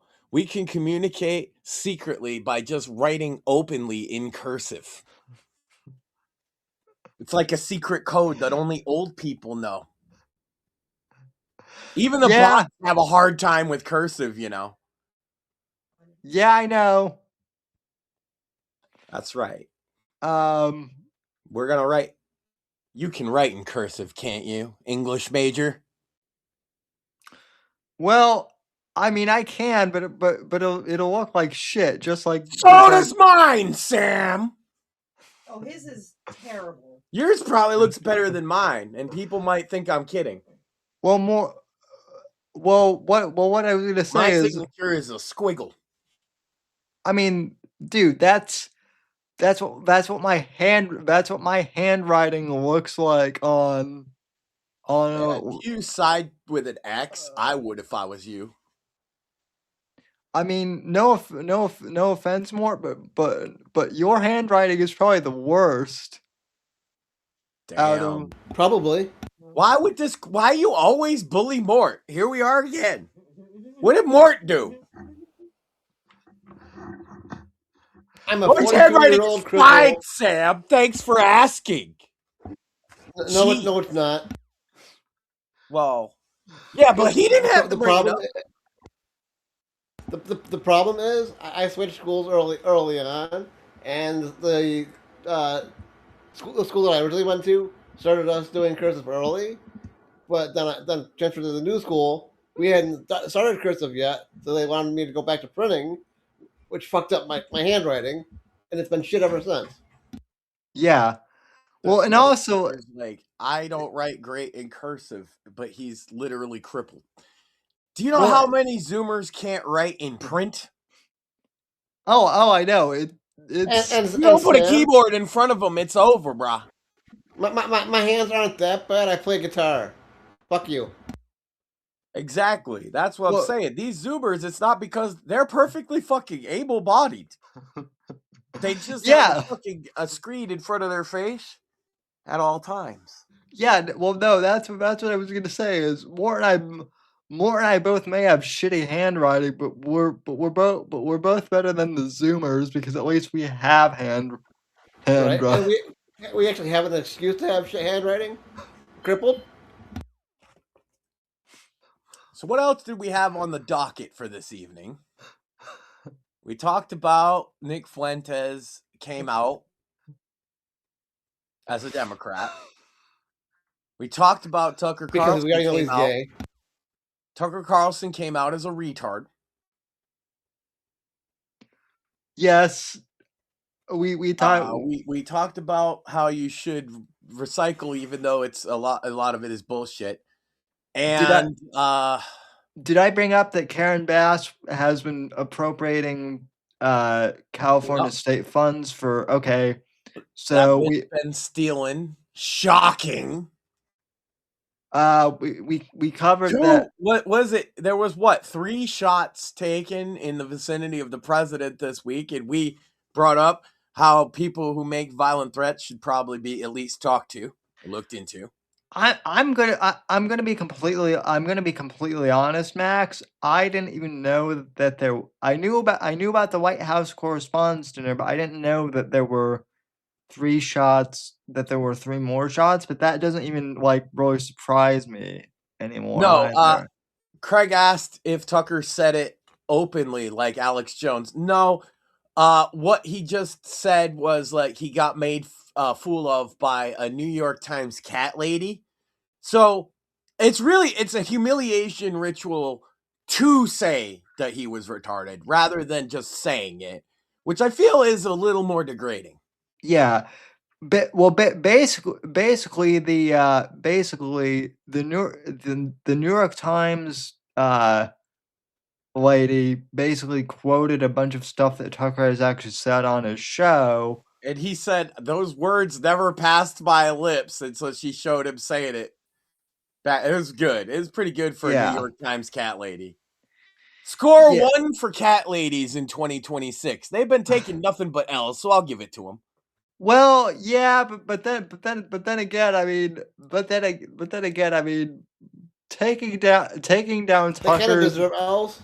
But then again, taking Tucker is kind of like pushing the fat kid. Right. Well, no, it's like you know what draft bait is, right? Where you put out a trade of your least attractive player to make roster room so you could draft somebody better. Yeah. That's what Tucker and Nick Fuentes going to the Democrats is. We're just clearing up roster space over here. You can have Candace too, and we want a first-round draft pick. Well, look. We don't even need a player, Sam. We're freeing up the cap salary. Well, look. They can take Alex Jones. They can take whoever they want, man. Well, look. Since they're not taking anybody good. Well, look. I'll see their I'll give them a quartering. They can take a Tim Pool. They can have Tectone. Who else? Give them everybody. Well, look. Since we're going in Tucker and Candace, can we at least get Fetterman as I think that's a fair trade for pretty much. You know what, Sam? Fetterman probably doesn't have the highest salary, so he can fit under the. You know what? We'll still make space, and we can get Fetterman. I agree. That's a good trade, Sam. Yeah, that's what I'm. Just wait until draft day. We're on that shit. I'm gonna make a big pick, Sam. You know what? I'm gonna draft Sean Semenko. Actually, that'd be a good pick. Actually, Sean Semenko, I've known Sean Semenko for years. No shit, Sherlock, but he's still a good pick. Yeah. That just means you got the inside info on the blue chip pick. Yeah. I'm still making my same pick, Sam. It's only because I know also he cracks me up. Yeah. With mistakes sometimes on how stupid people are. Yes. It's nice to know that we don't exist in a bubble of just us looking at the world being like, is everybody stupid all the time? Look, I'm stupid sometimes, Sam, but you gotta turn it off once in a while, people. Maybe not all the time, just most of the time. It's fun. I get it. It's fun to be ignorant. Dude, imagine, Sam, you could do this too. You'd totally get away with it. You could run up in your wheelchair into a McDonald's and go up to the soda fountain and be like, give me a cuppy. And somebody would give you a cup and you'd say, I just want water. And they would let you just put all the soda in it and just sit there and drink it like an asshole because nobody would call you out on it. Because even if you were able-bodied, they'd be afraid to call you out on it. Look at Johnny fucking Somali, Sam. Oh, by the way. Now, in Korea, it'd be a different story. But I believe you're in Florida, and there was a guy that just beat some pedos to death with a double-sided dildo. Florida, I think you get away with it. Wait. They just think you're on meth. Wait, that is both. They wouldn't even think they wouldn't even think he's crippled. They'd just be like, there's another meth head. Wait, so guy beat pedos to death with a dildo? With a double-sided steel dildo in Florida. Yeah, that was news this week. Now, see, I don't see a lot of news, Sam, but I saw that one. And all I can say to a brother is free my homie. How is beating pedos to death with a steel dildo a crime? That is weird, but also based too. Yeah. Also, I guess it's a deadly weapon. And how I determine this, Sam, there's a logic to this. They're dead.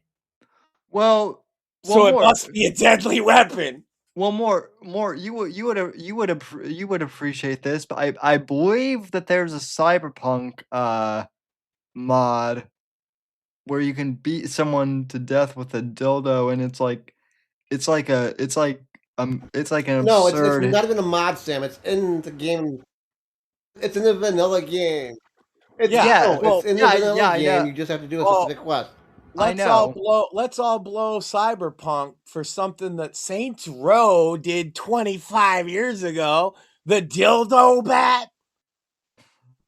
They sold you an actual dildo bat with Saints Row 3. Did you know that? You could buy a dildo bat with the game in the collector's edition. That is hilarious.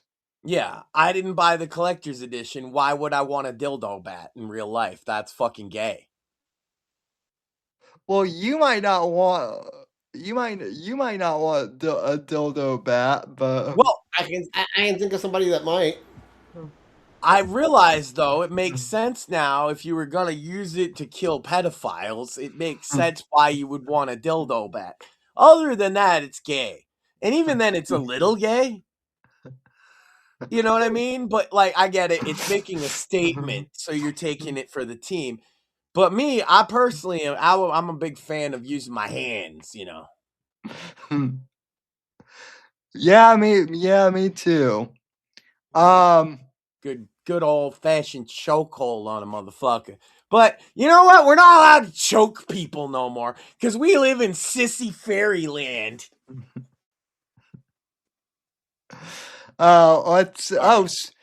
Speaking of all out enemies being gay, which is true. I mean, well, do you want to take this one? This is kind of your territory. First, there was Ian Freeman. And Mr. Freeman admitted freely that he sucked dick since he was 11 years old, and he did it for a video game. Then there was Christopher Cantwell. And he was the crying Nazi. And it turned out he was sucking dick the whole time and likes trannies. And along came a guy, and I haven't said this name in months, Sam. I'm breaking through the fucking veil. Along came a Foxman. One John Foxman. Jonathan Gaylord Foxman III. Mr. Johnny Fox. And he had beef with me, and he dragged my name through the mud. He attacked anyone I was friends with. He attacked people he used to be friends with that he should have known better. And he just couldn't help himself all year this year. And I mostly kept my mouth shut, not mentioning him directly. But it just so happened, Sam, that he sucks dick too, because he is dating his... You know how he's got dozens of women, Sam? Turns out, some of them born with a penis. So And also might be AI. Now, Sam, we're about to have a philosophical debate. You guys are single, so you have a better, more unbiased perspective to this than me.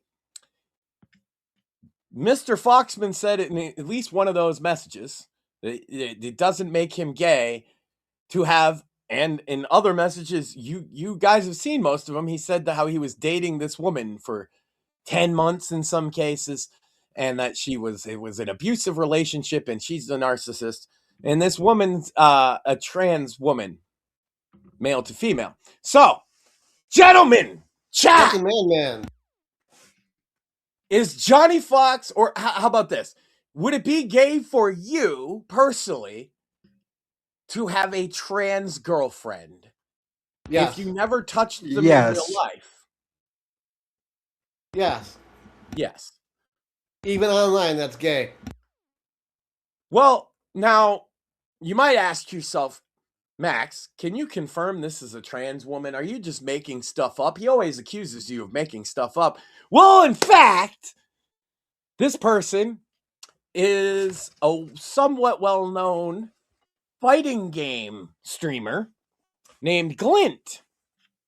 And Glint is, in fact, a trans woman. And I'm trying to be polite because I have no beef with this person particularly, right? Except that they're trans. Well, no, frankly, that's not a beef. The beef is, they would date Johnny Fox, I guess.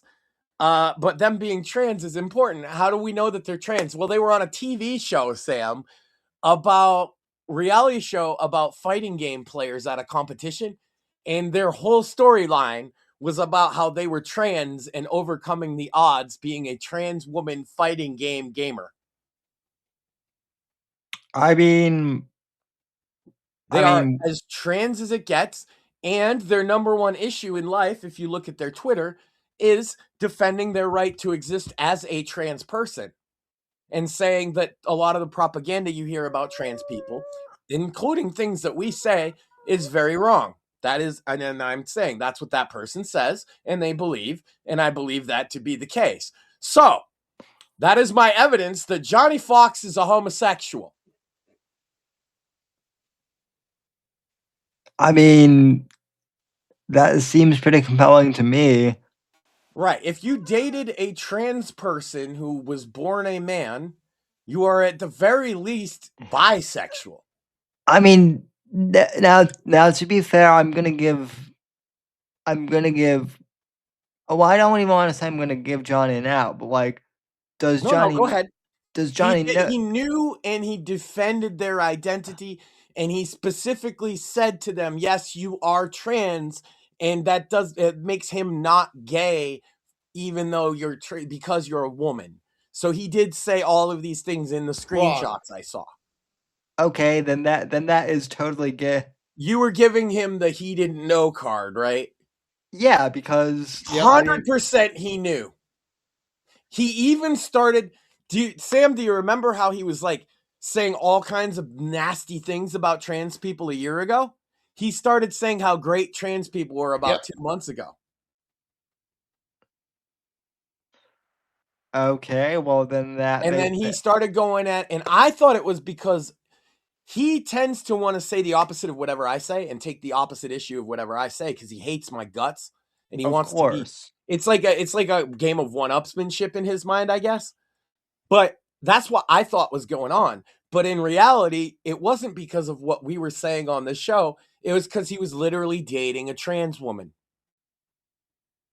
In his words, because he considers Discord relationships every bit as valid as a real relationship, which means, by his definition, he was dating a trans woman. Which makes him gay. So, let the record show, and Cringe Coffee House will cover this in much more detail because it's so funny. But I couldn't wait. It's also, guess what, Sam? Today, well, for another 30 minutes, is his birthday. Happy birthday, faggot!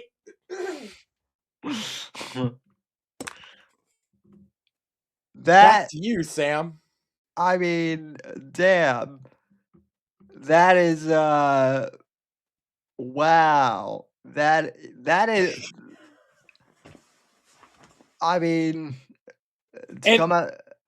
also, before all that happened, I released my new diss song, which, yeah, I mean, I put out a bunch that are about him without mentioning him, but this one was pretty raw, Sam. Check out my new single on wherever music is sold. Shoulda Never Fucked with the Sandman. I Available mean, now. Right to Offend. I mean, that song might be pretty raw, but it's not as raw as Johnny's behind, probably. I censored faggot out of it, the lyrics, which would have been amazing considering the turn of events. After I released it, Sam, all this comes to light. So I did, in the song, I do call him a fat, lying, furry virgin bitch. But I did originally say, in between it, I said faggot, and then I decided that would make it harder to promote. So I censored my song. But now, I just wanted to wish that faggot a happy birthday. And I hope he has all of his gay tranny dreams fulfilled tonight. Fucking weirdo. I mean, Talk shit again, motherfucker. I mean, that's quite sweet of you, Max. Oh, and Sam, he might think that this is it. You know, I'm just gonna let the diss track season came early, Sam. And it goes all summer long. I'm sure. I mean, so I'll say it right now. I already have it in motion, so it's probably gonna happen for at least a while. I'm going to try and do New Music Friday for Right to Offend and release a new song every Friday on all platforms. Based. Something for y'all to listen to every Friday, at least one single or an album. You can check out Dirty Duets, That Itch Now, as well as my new single, Shoulda Never Fucked with the Sandman, dedicated to Johnny Fox. Oh, speaking of things we should cover, so or rather, this could be in the vein. I had one more real quick, and it was going to play so nicely off of what you said. My other single coming is called Yo Mama. And so you were like, speaking of things we should cover all over, Yo Mama! Coming soon, Right to Offend, Yo Mama. You can check it out on Suno right now. Go ahead. That would be it. I mean, yeah, that would be something that we need to cover as well. But you know, if anyone tuned into the Monday show, you might have I saw the Michael Jackson biopic. That's right. Which you know, when I was in college, Is it biopic or is it biopic? I've always felt it's biopic sounds better. Biopic. Biopic is so reductive and it takes the fun out of the English language. Go ahead. I mean, it's fine if we call it biopic as well, but yeah, I saw the. But don't call it shit because Sam thinks it's good. Absolutely, the critics who are giving it like a 30%, and basically saying it's like a glorified music video with no substance. They must have only they must have seen like a Tubi version or something like that, because it wasn't. I also suspect a lot of these same reviewers are the ones who were like filleting the director of Finding Neverland or whatever that debunked documentary is that came out like 10 years ago. Well, and I mean, like, to be fair, I want to point out what the debunking there is that you have to believe that the person telling most of the story in Finding Neverland is also the person who defended Michael Jackson in court when he did go to trial for these crimes and said he never did anything of the sort. So either, basically, to believe Michael Jackson's a molester, you also have to believe the one and only witness that has come forward with this much information is a liar, either then or now. Right. And then there's other, stuff that goes aside from that. But that's the main thrust that I'd like to get across to people, is that the accuser in the Finding Neverland documentary vigorously defended Michael in court when he was on trial for that. Right. Yeah. Right. But putting all aside, like the critics we talked before the show, that's not covered in the film. No. Yeah. Then that's my point. Critics are, and that's the thing that, like, movie critics and game journos are both like, they're both idiots. Yes.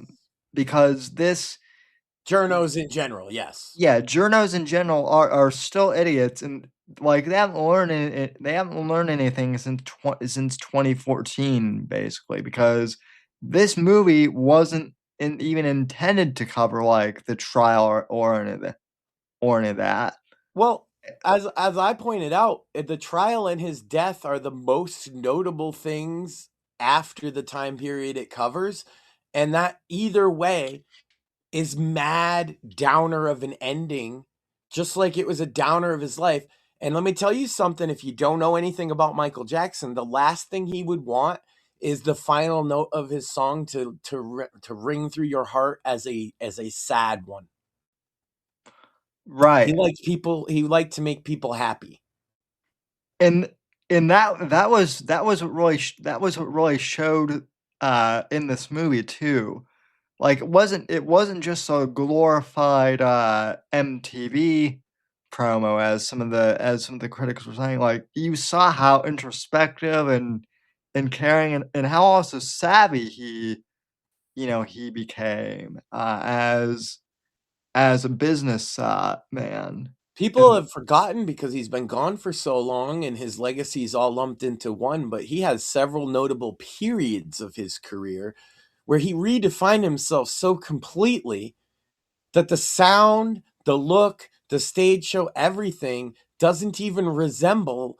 And to the point people make fun of him, they say, oh, well, he got a lot, paler skin and all that as he got older. Yes. But I mean, he popularized multiple different aesthetic fashion designs, as well as multiple like soundscapes that people used for decades to come. Yeah.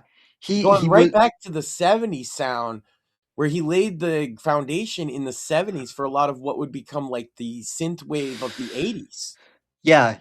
He was also very charitable too. There's they cover the Pepsi he was one of the most like per dollar spent charitable individuals alive most of his adult life. Yes. Yeah. On the planet. And they cover the Pepsi incident in the movie. And I'm sure that part of this was, like dramatically creative in parts for the movie, but there is a part where he goes, I was burned and that was bad, but there are so many kids in this burn ward who are so much worse off than I am. So that is true. He said that even to Oprah when he did the interview with her a couple years later. Yeah, I know. And he donated an insane amounts of money to burn victim children after that. Yes. Yeah. Absolutely. So that movie highlighted stuff like that and how he would go to visit kids in the hospital. So for anyone who said this movie had no substance and didn't dive into his personality at all, we did not see the same movie, and a lot of YouTubers like Razorfist pointed that out too, and same with Critical Drinker. And now because of that, now the critics are trying to backpedal and say, "Oh, actually, this movie isn't as bad as we initially said it was. Because they can't get past their use. They have been for so long in charge. And we say they, it's like the philosophical lefties of Hollywood, let's say, where the anti-hero has been the only thing allowable. The only version, even Marvel heroes are all almost at this point anti-heroes. Every one of them succumbs to their flaws to a degree is to become an anti-hero rather than a hero, including Captain America and Thor, for fuck's sake. Yeah. Right? So the anti-hero has been so ubiquitous to them, and they have control of it, that they're repulsed even by the very notion that regular people want the underdog that wins in the end story, like they did at other points in history. And I'll tell you, one of those times happened to be about 100 years ago during the peak of the Depression. People looked to pulp, like you write, and stories where the heroes were good guys and the bad guys were bad, because that's how the world starts to look. And it's looking an awful lot like that. We talk so often about the violence that's out of control and crime. The people, I've been seeing something I find awesome, Sam. Asmongold openly talking about what the 2%ers and what that means, and why that's the same thing I've been saying.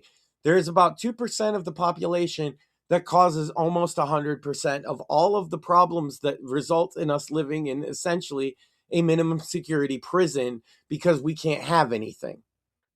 Yep. And I would suggest that we start locking that 2% up. If you look in Oakland, California, this is the interesting study, is that 1,200 people are causing all of this, right? All of the crime, essentially 80 to 90% of the crime caused by 1,200 people. There's more cops than that. But the problem is rotating prison doors. The same people come out, they're recidivists, they do it again, they get sent back. The lapsed DAs, the judges, all let them back out. Especially you see this in liberal cities, liberal states. It's a revolving door of the same 2% of the population at most that are committing all the damn crime. Yeah. And I'm saying that when you commit crime, maybe the punishment should be quite a bit harsher. Maybe it shouldn't look so fucking convenient. Maybe it shouldn't look like, because all it does is punish people like us that don't want to do it. Right.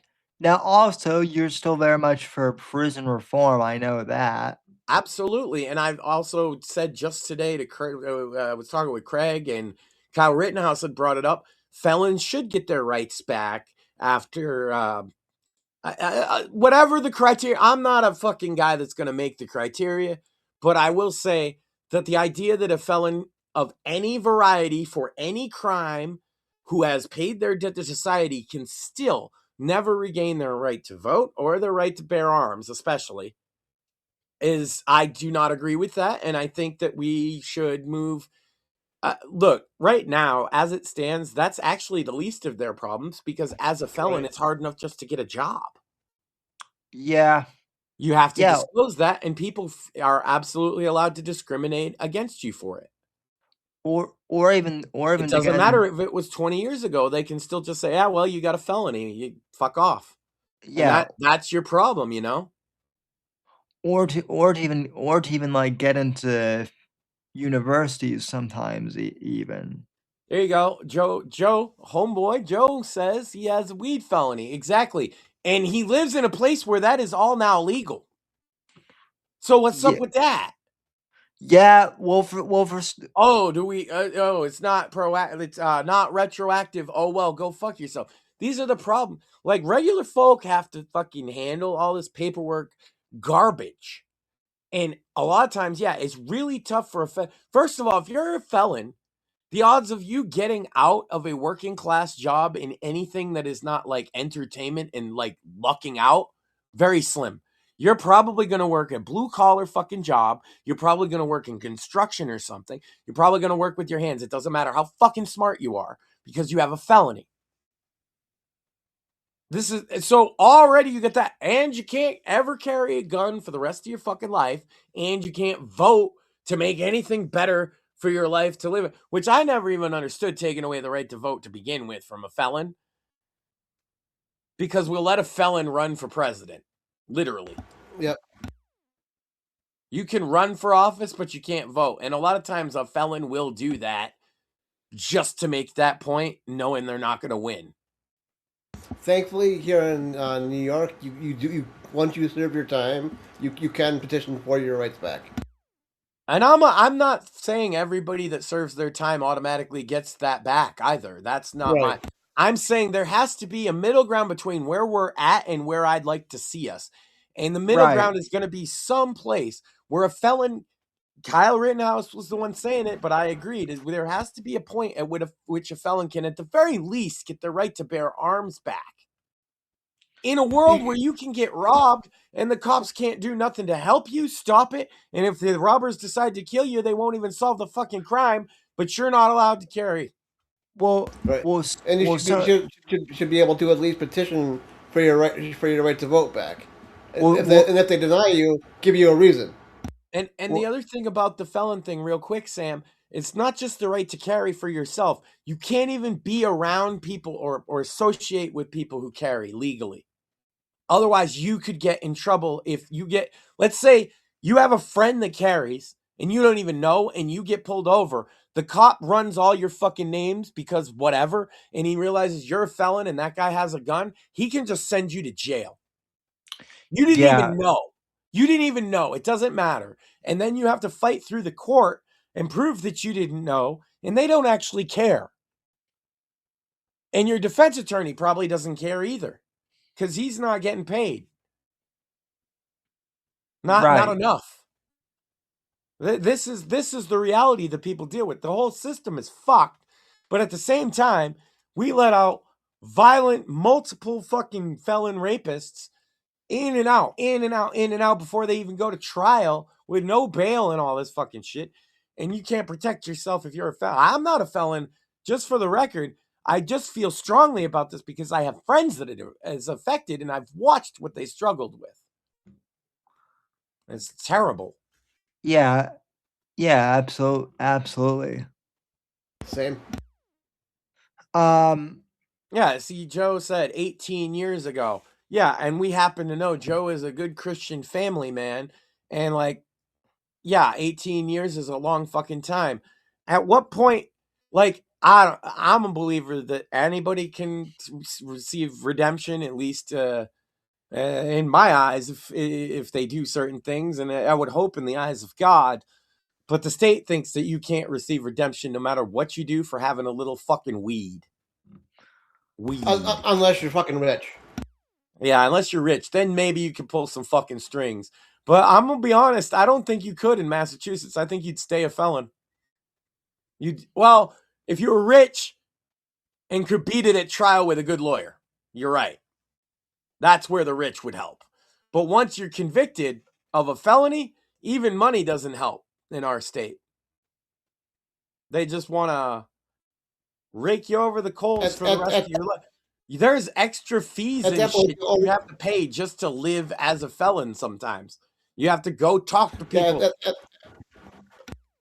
At that point, you'd have to probably somehow talk to the governor of Massachusetts and beg on your hands and knees and pay him a bunch to maybe give you clemency. Maybe. Well, Maura Hill is a crazy person, a crazy leftist that hates guns and think they should be illegal. And so I'm certain she wouldn't help Joe out. He's too white, male, straight, has kids, isn't gay, isn't trans, isn't from Palestine. Nah, she wouldn't give a fuck about him. And he knows he's going to tell you I'm right. He knows as well as I fucking do. That's why this place is fucking shithole. It's not the people, man. It's that they elect these dumbass politicians. And most of that's coming from the fucking Boston, up where all the college motherfuckers are at, and all the fucking government and all the big corporations. They're all in this one area, and so they have outsized influence. So they buy up this state, basically. I'll tell you, they tell the poor of Boston, especially the elderly, who to vote for. They literally check the box for them. Well, I voted Democrat my whole life, so that's okay. They go to people who are literally in nursing homes because they can't care for themselves, and they just fill the ballots out for them. Mm-hmm. That's what ballot harvesting means, for those that weren't aware.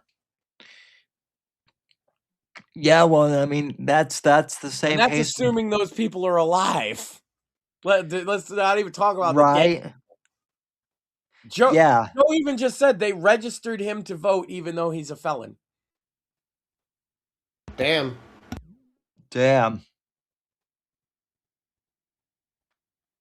Well, you know, and see, my first thought, and I bet it was his too, was who's trying to steal my identity to vote with? Right? Right. Because it's so fucked up. And these are all stupid little things. And there's no guide map on how to deal with any of this when you're a felon. And, well, I mean, let's be real for a second. Not most felons aren't going to be the smartest people in the world to begin with. Okay? On average. Yeah. And then there is no map for them forward. But now you can watch. These people could commit multiple felonies and never even get punished for it. So, if you committed felonies before 2016, you have to suffer forever. But if you commit a felony today in the right place and fit the right fucking judge, you get a pat on the back for it. Yeah, well, and it seems like in some of Lock them these. the fuck up. Sorry, Sam. Well, and it seems like in some of these cities, some of these judges should be felons themselves, ironically. Oh yeah, I bet some of them are too. I bet if you were to catch the bribes that they're taking and actually prosecute it, all kinds of shady dealings going on. And all the agencies funding it are the same ones funding the fucking SPLC and the fucking Charlottesville and Jan 6. Like Nick Fuentes' whole little gang, huh? Isn't it lovely? Yeah, well, and somehow through it all, Sam, all my enemies are gay. Yeah. That's Shmuley's big issue too. Is like how many people A lot of have his gone. enemies are gay too. Yeah. Well, what I was gonna say is Shmuley's big issue was, how many young men have gone to jail for, on the order of Nick Fuentes, basically. How many young men's lives has he ruined? I mean, it's amazing. Some people just today, for the first time, saw the clip of him saying, basically like, pledge your allegiance to me that you will, I will kill, rape, and die for, Nick Fuentes. Like, people just discovered that today, and they were shocked by it, and it's like, yo, I've been like talking at that for a long time, and no, he wasn't saying that like ironically or anything like that. So, but It was fucked up either way. Like, it's undeniable that that's a messed up thing to get young. And he knew his target demographic is mostly teenagers when he was saying it. Oh, yeah. I told everybody 10 years ago, these people are there to make you throw your life away, to take you off the battlefield of politics because you show tendencies towards being a right-wing guy. So they have to make you a stereotype enemy, neo-Nazi, skinhead loser. If you fall for that, you deserve whatever happens, if I'm honest. You don't have to dress up like their cartoon enemy just because you're against them. Unfortunately, you're not wrong. You don't have to make yourself a joke and an exaggeration. You can just be yourself. You can have your same opinions. Which is honestly like that's what Charlie Kirk was, That's what Charlie Kirk was striving for, at least. Yeah, man. That's what we're trying to get across. It's like I don't claim to be right about everything, but I do get told I was right about things a lot in hindsight. You know what I mean? Well, we both That's not have. exactly what I'm trying to do. I just call things like I see them. And a lot of times when I point it out, people are like, nah, that doesn't seem right. And then later on, it makes sense to them. And I get that. I respect that even. But sometimes it's just the way I see things. You know, I can follow the logic of where stuff's going to lead in my mind. Yeah, well, that happens a lot too. And I mean, a lot of it is just observations, and well, and there's a level of I've been around. Yeah, the average people, you know, in their 20s don't realize that I've been doing politics since they were literally not even born, most of them. Right. And I've been doing it from an outsider position. And the more I go back and look, Sam, I was actually just saying this to my wife yesterday. I showed her some classic George Carlin bits that she had not seen. Oh, and before everybody goes off on, now all the hipsters will be like, oh, George Carlin's overrated. He's not that funny. Yeah. Fuck off. He's fucking hilarious. Yeah, exactly. And just because political people have used his jokes to make point, and I pointed this out to her because she didn't like some of the stuff he said. She was like, "Oh fuck, he's talking the rape thing." That's, you know, at first, but he pointed out that it can be funny in the right context, and then he started going off. And these feminists, I agree with them. I think you should have this, that, and the other thing, but don't tell me what the fuck I can and can't say. And she's like, oh, I get it. Everybody gets it. Well, Sam, what I said to her during all of this was, isn't it crazy how the mildest shit I say on Sam's show that's not even crazy as some of the most well-known pieces of comedy in the fucking world, these George Carlin bits that everybody quotes, when I get even 10% of the level that he's getting at on this show, I get shit thrown at me. I get, oh my gods. I get Sam not being able to breathe. And I'm like, how far has the world fallen? You used to just be able to say, bitches is dumb. And everybody be like, I see what he did there. He doesn't mean every woman in the world is actually stupid. Well, but I do, Sam. The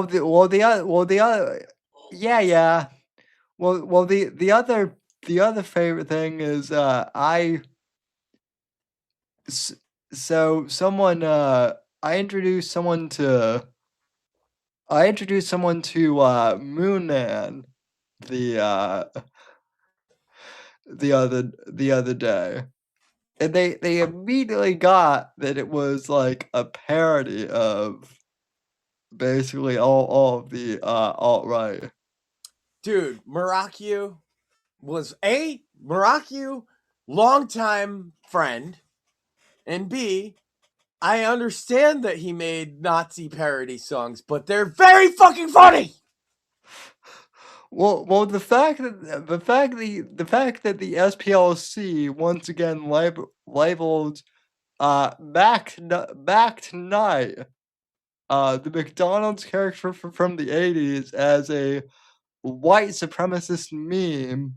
Well, Malarkey is as well. That's why I brought him up. But you know what's funny about that? He's like the one person in the whole scene of people that they labeled. And he's also the one person in that whole scene of people, weirdly enough, that wasn't taking money from them and they destroyed his life. Isn't that weird? Funny how... All those alt-right guys, the only one that was... First of all, he was just making cartoon joke songs, you know? Yeah. And some of them were like making Jew jokes because at the time... Nowadays, that's not even edgy. Nowadays, his songs aren't even edgy. The left-wingers probably sing them at rallies. Did Did you see the meme that someone posted where it was like in 2016, it was like 2016 and everyone's screaming all lefties are screaming Nazis, and then fast forward to 26, those same lefties are screaming Jews, at the same people. I think part of we talk politics here, but I've always brought like a flair of talking about more culture and art.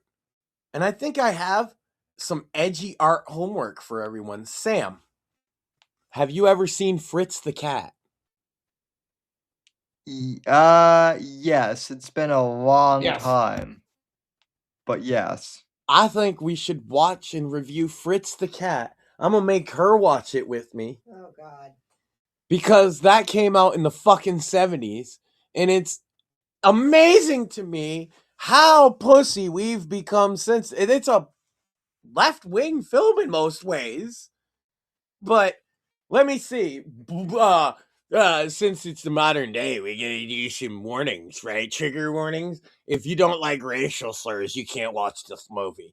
If you're triggered by cartoon sexual assault, you probably shouldn't watch this movie. If you think that violence is bad, you probably shouldn't watch this movie. My God, if you think drugs and cartoony trippiness is bad, never ever watch this movie. If you're sensitive about jokes about women being dumb bitches, never watch Fritz the Cat. If you're sensitive about anything and you watch that movie, it's going to offend you. And if you're okay with being offended, then you'll probably like it. Which means I'll love it then. Yeah, if you haven't watched it in a long time, that means you watched it when it was way not appropriate for you, Sam. That sounds about right then. Yeah, like that movie, I could understand a kid coming across it, especially a teenager, but you're not going to get 80% of what's going on in that movie unless you're an adult. Which was the case for me. Not in a way like, oh, you wouldn't get this. It's like a lot of it is political satire of the time and like corporate satire and playing with symbolism of fascism and police brutality and racism and sex. There's only one. Fritz the cat. Not Felix the cat. Fritz the cat. Fight me, The okay? cool one. If you find a picture of Fritz the cat and it doesn't have his pants off on the images, I'll be surprised. Her face says that maybe his pants are off. It's a pretty fun movie. You smoke a fat doobie and watch that shit. Or drop some acid. Oh, man, you'd be... Never mind. Don't listen to me, kids. Max on acid, that would be a funny episode of the show. It'd be the most boring one ever. Now me on acid, that would be... Well, actually, that might be scary. Yeah. Especially after we got so used to you on PCP. I know, right? Yeah, it's X-rated film. Exactly. You used to have nice things in this country. His hand is down her shirt. His hand sure is down her shirt and a couple other chicks' shirts. Fritz the cat. We're going to discuss it next week, Sam. I'm going to hold you to it. You should watch it. You'll have a laugh. Yeah, let me see. It shouldn't be all that hard to find on account of it's like banned everywhere, so I doubt anybody's like paywalled it.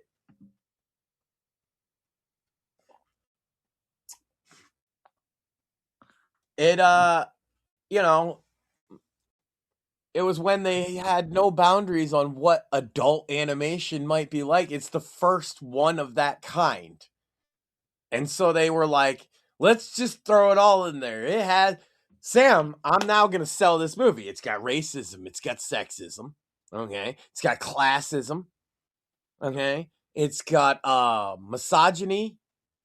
It's got casual sex, drugs, violence, more misogyny, and a cool mouse who's killed very quickly on because reasons. And also Fritz is just cool. Like Fritz is cool. Like Fritz is just, that's the cool thing about Fritz the cat, is she's just like a bro, and all this shit happens around him. And he just rolls with a lot of it. He's like, yeah, I'm gonna put my hand in this bitch's shirt. All right, hell yeah. We're getting fucked up tonight. And then the cops show up and he's like, whoa, how did I become a terrorist? Yeah. No. Oh yeah, I have seen this, but it has been a long time. That's right. There is a gratuitous mouse butt sex. What else?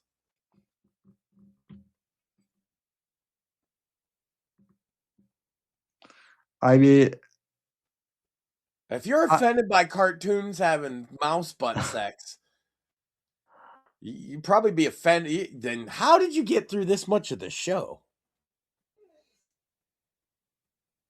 Yeah, that would be my first question. Next week we get a loop. We'll just continuous mouse butt sex and just test and see if they're paying attention.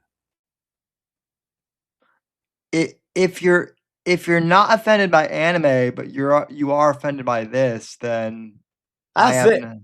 You've got a problem. Motherfuckers be watching anime, and I talk about like MTV cartoons from the 90s, and they're like, "Oh my god!" What was? Oh man, the Max. You ever see the Max? That shit is fire. 2 X's. The Max. Let me Google that now. Yeah. He's like both a superhero in an alternate fantasy world where he saves the girl, but also in real life, he's like a loser drug addict trying to bang his social worker. And he's not sure which one's real. Oh yeah, that was on MTV. Purple Dude, right?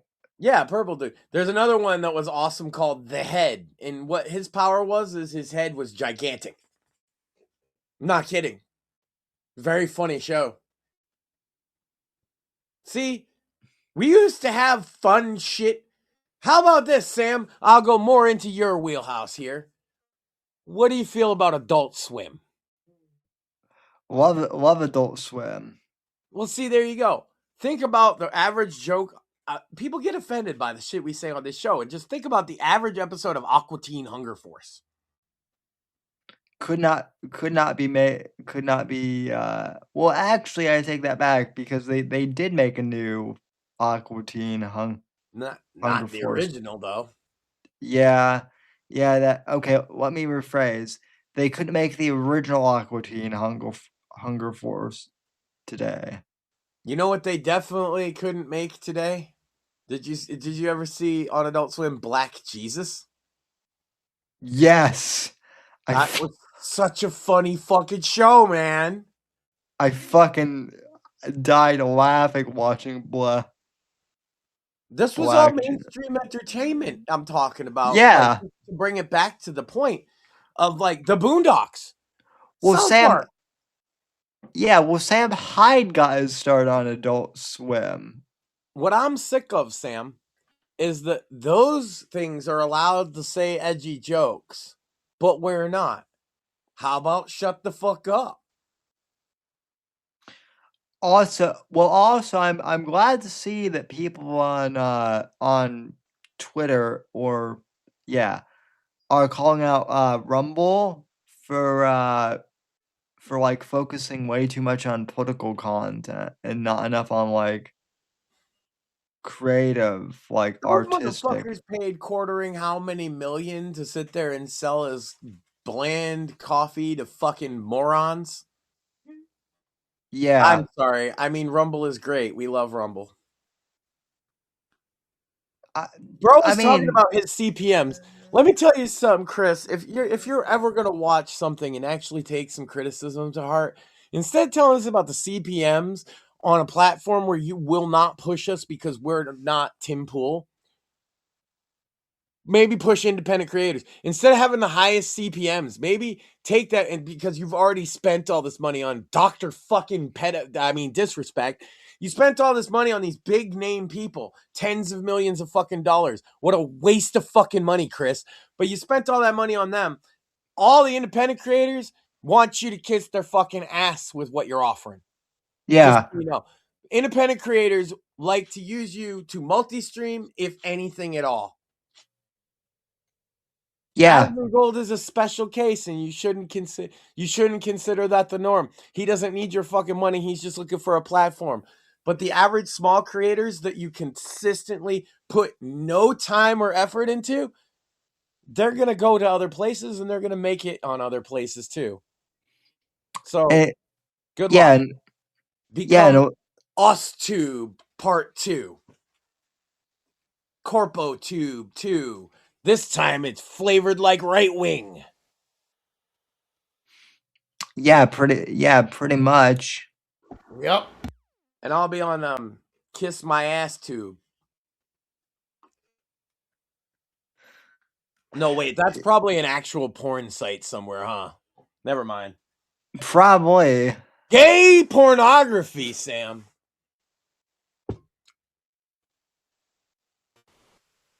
Felt like throwing that one out. Johnny Fox is a homosexual-ish man. Yeah, when you said gay pornography, the thought of Johnny Fox popped into my head.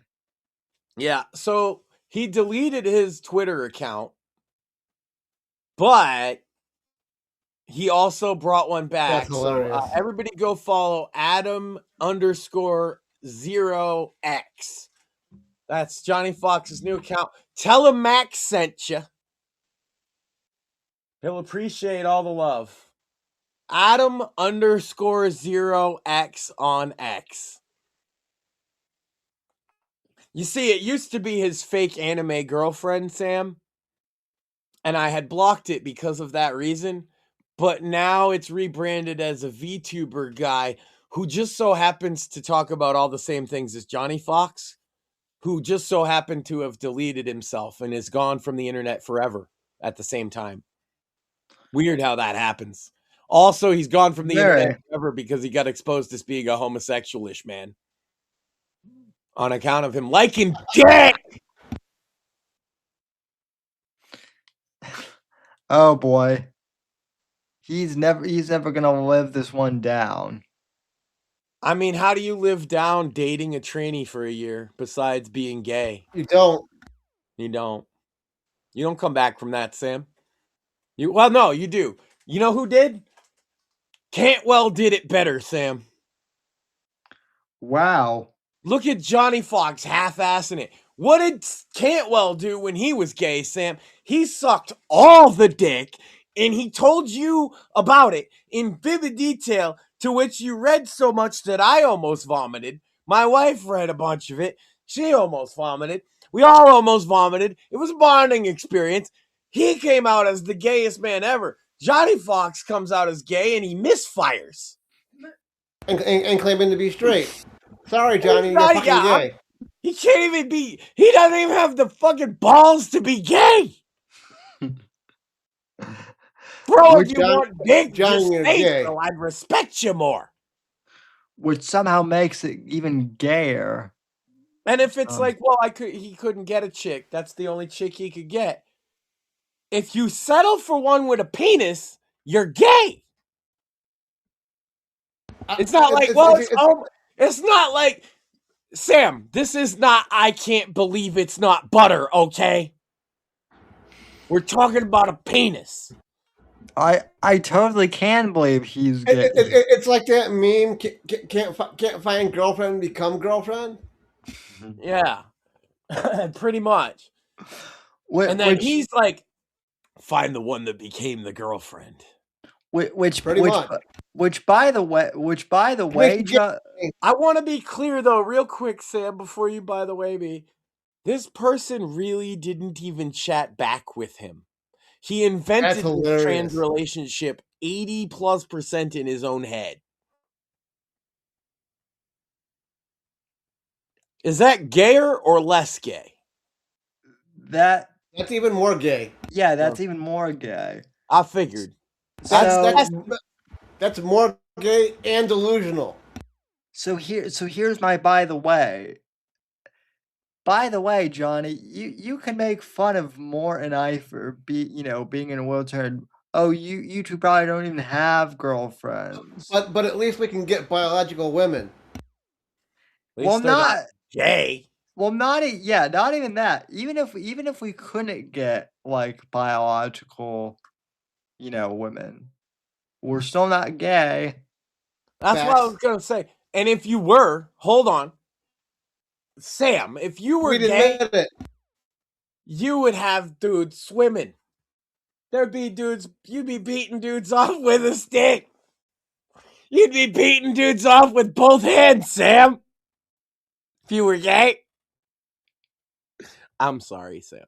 Over me on probably. No, you're not, Max. Don't lie. Yes. I deserve that. Well, probably, but even in the multiverse, I'm straight in all of them. I don't know. There's at least one where you're gay, but you're gay in a straight way, is what I was trying to say. You'd just be like, that's the thing, Sam. You would just be gay. Any normal person would be like, look, if I happen to have that like, it's 2026, bro. I know, current year argument, whatever. Who in their right mind is actually afraid of saying they're gay in 2026 in America? Well, the only thing that's bent about me is my back. That's true. But I just feel like if Sam was gay, he would just say, yeah, I'm gay, whatever. That's a part of who I am, and move on. Do you see what I mean? You'd be masculine about it. Yeah, exactly. We wouldn't be fucking fags about it. Can't think of a... and I hadn't said stuff except... I did those songs. I did Geek Bully 2. I did Fox Hunt. Corpse Paint and Celibate, Sam. That's the one about how black metal turns chicks off. He took that super personal, which is very funny. What else? Should have never fucked with the Sandman. Just come out recently. There's a couple more in there somewhere. Fox Hunt 2, Geek Bully 2. Geek Bully 3 is coming. Geek Bully 3, we stuffing them in lockers this time. So you're making a trilogy then, huh? At the very least, I don't know. Geek Bully has legs. We need to beat the shit out of these geeks, Sam. Well, maybe. Well, I mean, I can be a geek bully sometimes too. I mean, I have legs, but they don't work well. This motherfucker's always trying to bully Mort, and it backfires. Then I start bullying Sam. I mean, I'm not. Sam deserves to have it backfire. I mean, and you deserve to get bullied, sir. Not Morpheus, Sam. So do you. What did he do? He bullied. He's out there saving the universe. He bullies our other friend, Other Craig. What did Other Craig do? Oh, poor Craig. He's simping again. What? Well, yes, and he deserves getting bullied too. Well, if you're gonna be simping, at least make sure it's not for a random trans woman on Twitter.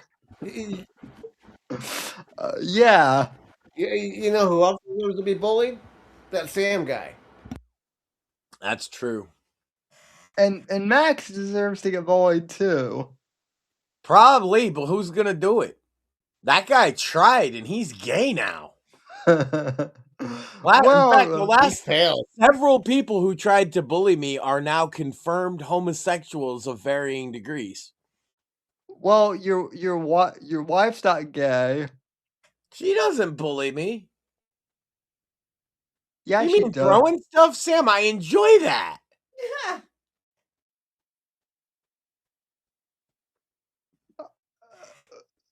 Well, you ruined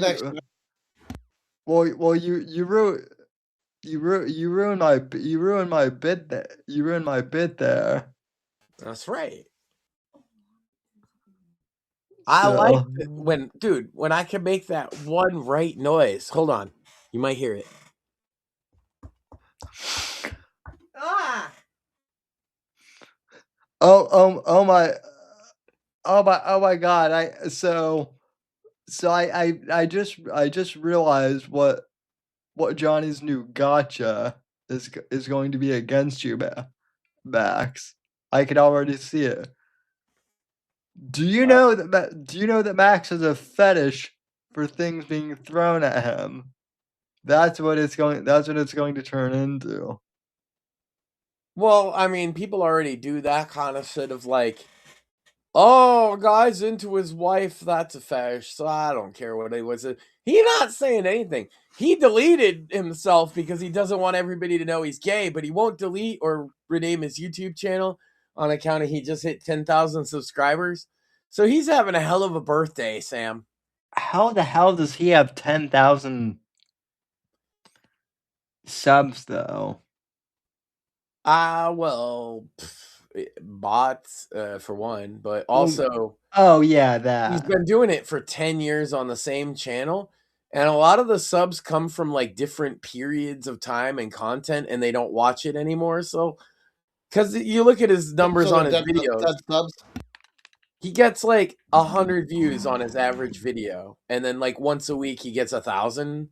So I don't exactly think he's like getting his 10,000 subscribers worth. I think that was just for him to feel special. Also, he had 9.5 thousand when we did the Riz Wars, so it's not like he got it. Like it took him forever to go from 9 to 10, like years. Congrats, bro. And then he said, on to 100K. He thinks 100,000 people want to watch Catfish with nothing else on screen and listen to him fucking heavy breathe into their fucking ear for 5 minutes. Good luck. Meanwhile, Sam's got books coming. I got music coming. We're do streams. She's got music coming soon. And we just keep on doing the thing. So I reckon we're winding down on account of Sam disappeared. Yeah. I'm actually going to be putting up a new song on Suno really soon. I put up my last song I put up there. I put up a lot of stuff on Suno that's not on Spotify as well. Check out the Spotify first and foremost. Check out Dirty Duets and That Itch, available now. But on Suno, I put out a lot more fun and experimental shit, show clips, other things like that. And my most recent one is called New Black Kicks, and it's got a video of me walking in my new shoes and rapping about it. Also got Yo Mama, which is definitely going to be coming. Your Mama's coming soon to Spotify, iTunes, Apple Music. Look out for Your Mama. Did we lose Sam? I'm here. I actually just had to I actually just had to grab. Yeah, I think he got leveled. No, he went and grabbed the merchandise. Yeah, I had to grab the merchandise. By which I don't mean his penis. My God!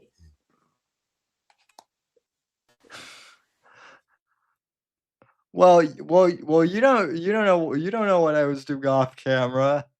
Samuel. So what did you grab, Sam? Were you doing the DSP thing? No, the camera was not on the whole time.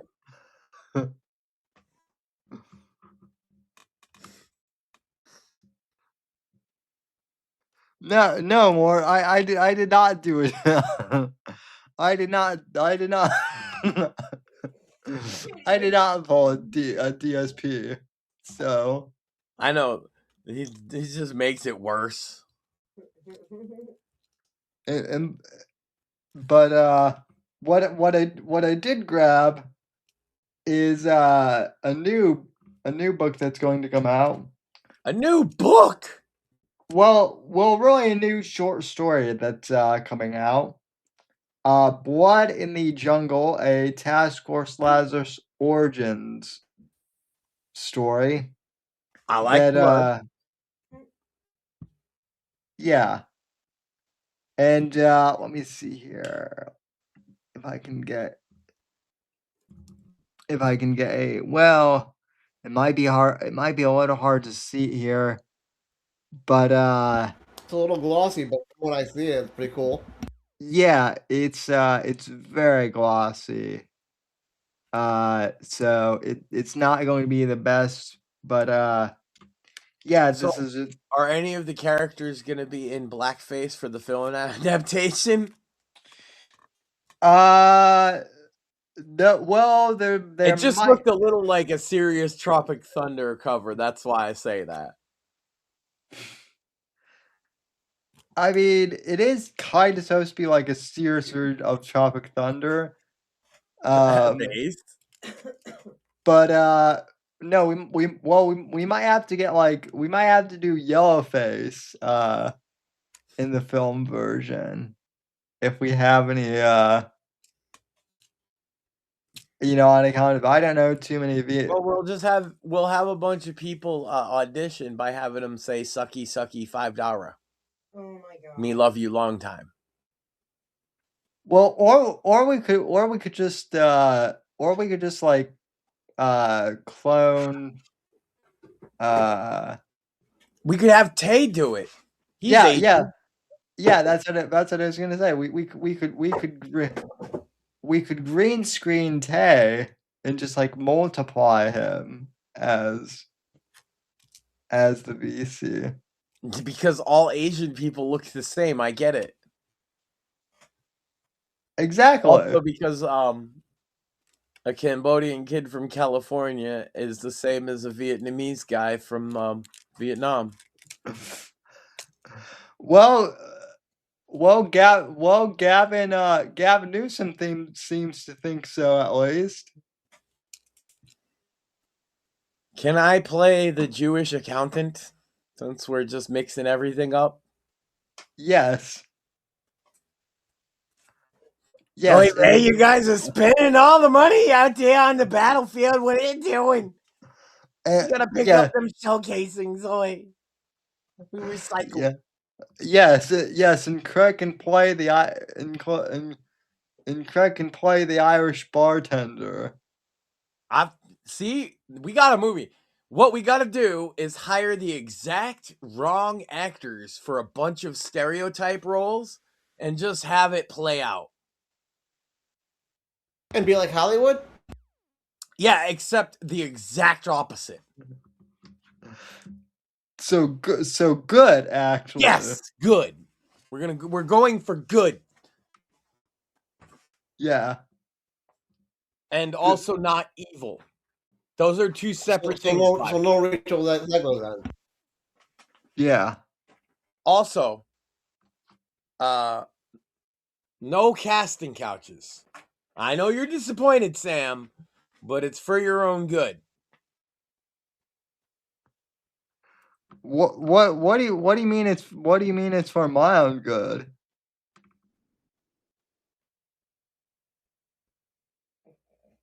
Well, I feel like if I had you in charge of casting the ladies, the power might go to your head. What do you mean might go? What do you mean might go to my head? And this is why there's no casting couches allowed. We're not even gonna let, especially if the couch is black, it's out. Out. Not in Sam's office. Not on the set. Nowhere even remotely close to a camera in Sam. Well, I'm not trusting Mort. Either though. No, I have to have Mort. He is the right hand of like everything. He's like the. How the fuck would I run all the computers without my cyborg? That's very specious of you, Max. Those would crash. What do you mean? Cyborgs are a subset of human. See, you always get on him, but he's a people, Sam. How many times do we have to tell you that? His brain is all people. Yes. The laser eyes, we're not sure. They might be natural. But the arms made of titanium alloy are certainly artificial. No one's saying they're not. Morts have a soul, damn it. That's right. You start treating him like people. That's funny. That's funny though, Mort, because every time I mention that you have a soul, you're like, what? You're like, what soul, Sam? Well, that's because I've sold it a couple of times, Sam. That's right. We had to take it away, Sam. It's in a jar on a shelf for when we need it. Look, when he is fighting Helios, the sun god, okay, sometimes he runs low on power. That's when you say you get the Mort signal, right? And that's when it's a dire emergency. So we have these mnemonic tubes, Sam. And so that's how we send a lot of messages when he's off on the moon. And through the mnemonic tube, we got to send him. It comes in this little plastic container. We got to send him his soul to recharge, like when Superman goes into the sun, Sam. Mort needs his soul to recharge. But the problem is when we don't take it back, he tends to gamble it away. Yes, he doesn't like money gambling at all. But you give him his fucking soul, and he's like, I can jump that, bet my soul. So we had to take it away from him. I need to meet the devil at a crossroads. Yes. I got it right over there. It's in the thing marked Mort's soul. Break glass in case of emergency. Well, But the glass is already broken because we have an emergency like once a month, but. Well, I already sold Mort's soul. See, you can't do that. You're committing Only I can soul sell it. fraud, Sam. How do you think the good Lord's going to think about soul fraud? You got to explain that to St. Peter, Sam? How you be grifting souls? First off, soul fraud sounds like an R&B band. Based. And how do you explain to the good Lord that you were shorting Mort's soul against the market? Well, no, I was just gonna say that the actress Alexander Daddario owns his soul. Well, I feel like possession is 9/10 of the law, and that's why nobody possesses it. It's in the emergency glass for when we really need it, Sam. Because have you ever seen what happens when the war gods of fucking Mars show up? Have you ever taken on 1 billion Draculas, Sam? Not 1 billion. I have taken on like 500,000 though. That would be impossible on account of that you haven't been to the moon. Moon Draculas, Sam. We need to make sure that Mort's power supply is uninterrupted. And here you are trying to sell it out to some OnlyFans girl. Yeah. It stays in the emergency room bunker. I have standards, Sam. Well, he called your lady. He called your lady an OnlyFans girl though. More, are you gonna let him? Are you gonna let him say that? Well, I didn't catch who you even said.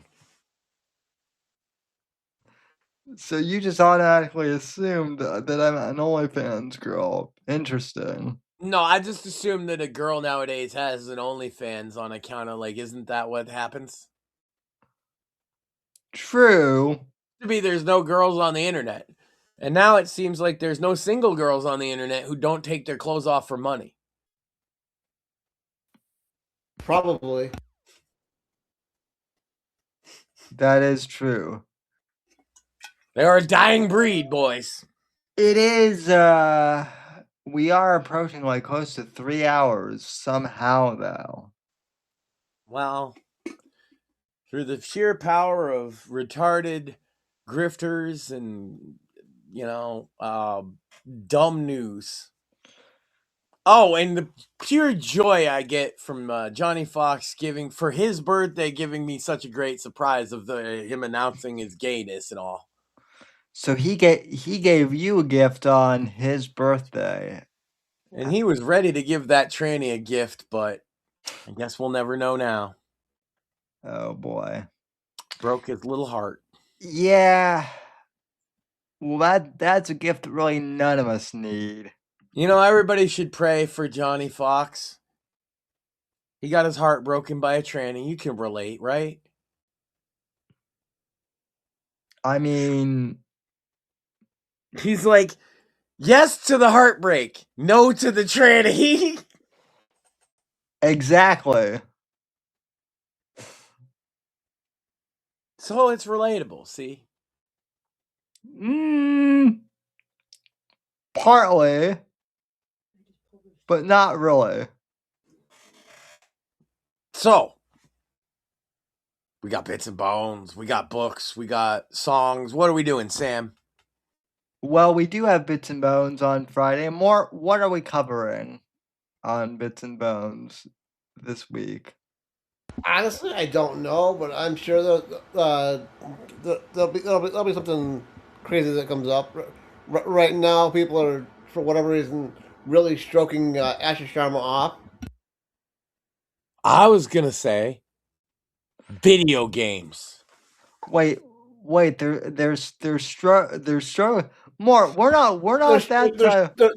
They're stroking the female CEO of Xbox off right now, saying she's doing good, which I don't buy it. We're not. Whoa, we're not that type of show, though, buddy. Well, why not? Maybe you could get some more viewers. Why not, Sam? Sadly, we probably should. Sadly, we probably could get more viewers. I mean, if you were stroking off the CEO of Microsoft, I'm sure you would get more viewers. I mean, you used to show feet, Sam. That was a long time ago. Yes, but people like feet. People would pay for feet. And yet to this day, no one will answer my question of why. Why do people like feet? Because nobody understands it. Because they're broken mentally and physically. Because they like dick. I don't know, Sam. I mean, everyone in Hollywood is a little weird. So, but yeah. And a little gay. But a little Jewish. But basically, Bits and Bones Friday night. We're not really sure what we're gonna cover. 10:05 p.m. Cover. Saturday night will probably be WRTO. Well, we're definitely releasing music every Friday, perhaps starting this Friday, but definitely next Friday. I'm going to put another one out this week. It might not come out on Friday, but then I'm going to start scheduling So we'll have new music Friday from Right to Offend every week, pretty much through the summer, if I can help it. Based. And WRTO, she's got that new serial killer painting that she was doing. And we got plenty of new music. We keep putting them out. She is going to be putting out her first single soon. And check out both of our Sunos at Blame Maxad and at Backseed Sad. And that's that. Maybe a new cringe coffee house over the new developments in the Johnny Fox case. But I already went over all of it here. It's just going to be like an hour and a half of me gloating about how gay he is. So if that sounds fun. Worth it. Yeah. Worth it. I will tune in for that. I'm probably going to write a song for the occasion that's a bit more explicit than I have been. You know, something to the effect of Johnny Fox is a homosexual. Mm-hmm. Monday there will be an interview of some sort. I'm just waiting for potential guests to get back to me. And yeah, then we'll be back here next week. So that's right. Anyway, thanks for coming out, everyone, and yeah. We'll see you next week. So thanks for tuning in, everyone.